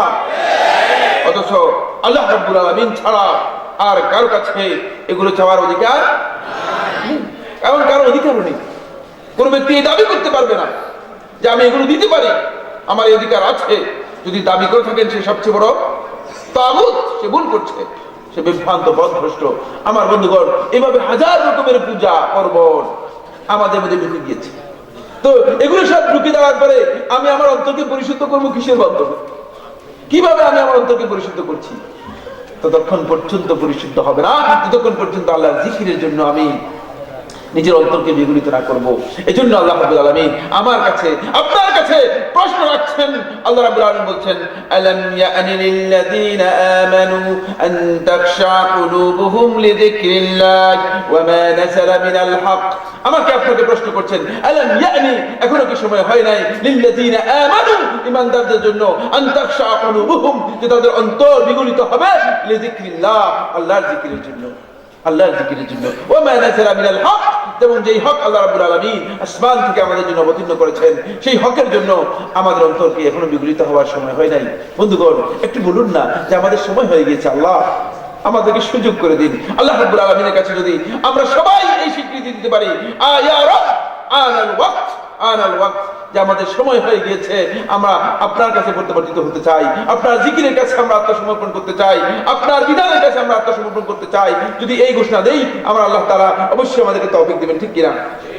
অবশ্যই তৌফিক দিবেন। যদি এই ঘোষণা দিতে না পারি, তাহলে দেখবেন যে আমরা আমাদের মত পথ, চিন্তাধারা, দৃষ্টিভঙ্গি, আকীদা, বিশ্বাস সব বিচ্ছিন্ন হয়ে যাচ্ছে। সব কি হয়ে যাচ্ছে? বিচ্ছিন্ন হয়ে যাচ্ছে, বিভিন্ন ধরনের হয়ে যাচ্ছে, যেহেতু আমরা হেদায়েতের উপরে প্রতিষ্ঠিত থাকতে পারবো না। এজন্য আসুন আল্লাহর জিকিরের জন্য আমরা নিজেদের অন্তরকে বিগলিত করি। আল্লাহর জিকির বলতে মূলত সবচেয়ে বড় জিকির হচ্ছে আল্লাহ তাআলা যে কিতাব অবতীর্ণ করেছেন সেটি। বুঝতে পেরেছেন কিনা? সুতরাং এই কিতাবের বাইরে মূলত আমাদের জন্য আল্লাহর জিকির, এই কিতাবের বাইরে কোনো জিনিস রেখে দেওয়া হয়নি। এই কিতাবের মধ্যেই সবকিছু আছে। এই কিতাবের মধ্যে হেদায়েতের জন্য সবকিছু রয়েছে। এই কিতাবের পাশাপাশি মুহাম্মদ রাসূলুল্লাহ সাল্লাল্লাহু আলাইহি ওয়াসাল্লাম তার জীবনী এবং তার হাদিসের মাধ্যমে আমাদের কাছে রেখে গেছেন এই কিতাবের যে ব্যাখ্যা, এই ব্যাখ্যা যদি আমরা নিজেদের জীবনে বাস্তবায়ন করতে পারি, দেখবো ইনশাআল্লাহ তাআলা হেদায়েত থেকে আমরা মাহরুম হতে পারবো না, মাহরুম হব না। কিন্তু তখনই আমরা হেদায়েত থেকে মাহরুম হব যখন এই কিতাবের এই জিকিরের প্রতি আমাদের দৃষ্টি থাকবে না। এই জিকিরকে প্রক্ষেপ করে দুনিয়ার মানুষের তৈরি করা জিকির যখন আমরা নিজেরা তৈরি করব অথবা গ্রহণ করব, তখন দেখবো যে আমরা হাজার প্রকার জিকির করছি, হাজার প্রকার মতবাদ, মতাদর্শ, তরিকা, মাযহাব, দৃষ্টিভঙ্গি সব কিছু নিয়ে আমরা নিজেদের মধ্যে বিভিন্ন বিতর্কে, বিভিন্ন ধরনের গোলযোগের মধ্যে আমরা নিজেদেরকে জড়িয়ে পড়ছি। ততক্ষণ পর্যন্ত এই গোলযোগ থেকে, এই বিতর্ক থেকে নিজেদেরকে মুক্ত করতে পারবো না যতক্ষণ পর্যন্ত আল্লাহর কিতাবের দিকে আমরা ফিরে আসতে পারবো না। আসুন না বন্ধুগণ, আল্লাহর জিকিরের জন্য আমরা নিজেদের অন্তরকে বিগলিত করি, আমাদের ওই কাজগুলো গ্রহণ করি যেগুলোর মাধ্যমে সত্যিকার একজন ঈমানের অন্তর বিগলিত হতে পারে, নরম হতে পারে। আমাদের অন্তরগুলোকে আল্লাহ তাআলা নরম করে দিন, বলুন আমিন। আল্লাহ রাব্বুল আলামিন আমাদের সবাইকে হেদায়েত দান করুন, বলুন আমিন।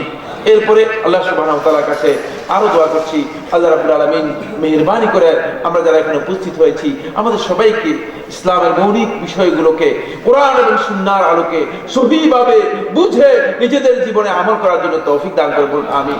আমার বন্ধুগণ, এখানে কোনো ধরনের অস্পষ্টতা নেই, গুঞ্জাইশ নেই, মানে 60,000 গোপন আর 30,000 জাহেরি, 60,000 বাতিনি, এখানে এই ধরনের গুঞ্জাইশ নেই।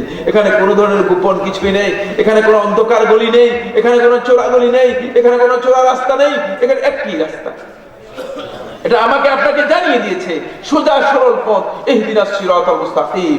এই সিরাতাল মুস্তাকিমে যারা আসতে পারবেন তারাই সত্যিকার হেদায়েতের পথে উঠে জান্নাতের দিকে যেতে পারবেন। এখন আপনি যদি জান্নাতের রাস্তায় না উঠে জান্নাতে যাওয়ার জন্য চেষ্টা করেন, আদৌ কি জান্নাতে যেতে পারবেন? আমার বন্ধুগণ, কেউ জান্নাতে যেতে পারবে না তো যতক্ষণ পর্যন্ত আপনি জান্নাতের রাস্তায় না আসবেন। আমার বন্ধুগণ, জান্নাতের রাস্তায় আসার জন্য আমাদেরকে জানতে হবে, চেষ্টা করতে হবে। আল্লাহ সুবহানাহু ওয়া তাআলা আমাদের সবাইকে তৌফিক দান করুন। অনেকক্ষণ পর্যন্ত আপনাদেরকে অনেক কথা বলেছি। আল্লাহ সুবহানাহু ওয়া তাআলা আমাদের সবাইকে এই কথাগুলো যা আমরা বলেছি সেগুলো কোরআন এবং হাদিস অনুযায়ী যদি শুদ্ধ হয় আমল করার আমাকে সহ আপনাদেরকে তৌফিক দান করুন, বলুন আমিন। হাযা ওয়া সাল্লাল্লাহু আলা নাবিয়িনা মুহাম্মদ ওয়া আলা আলিহি ওয়া আসহাবিহি ওয়া সাল্লাম।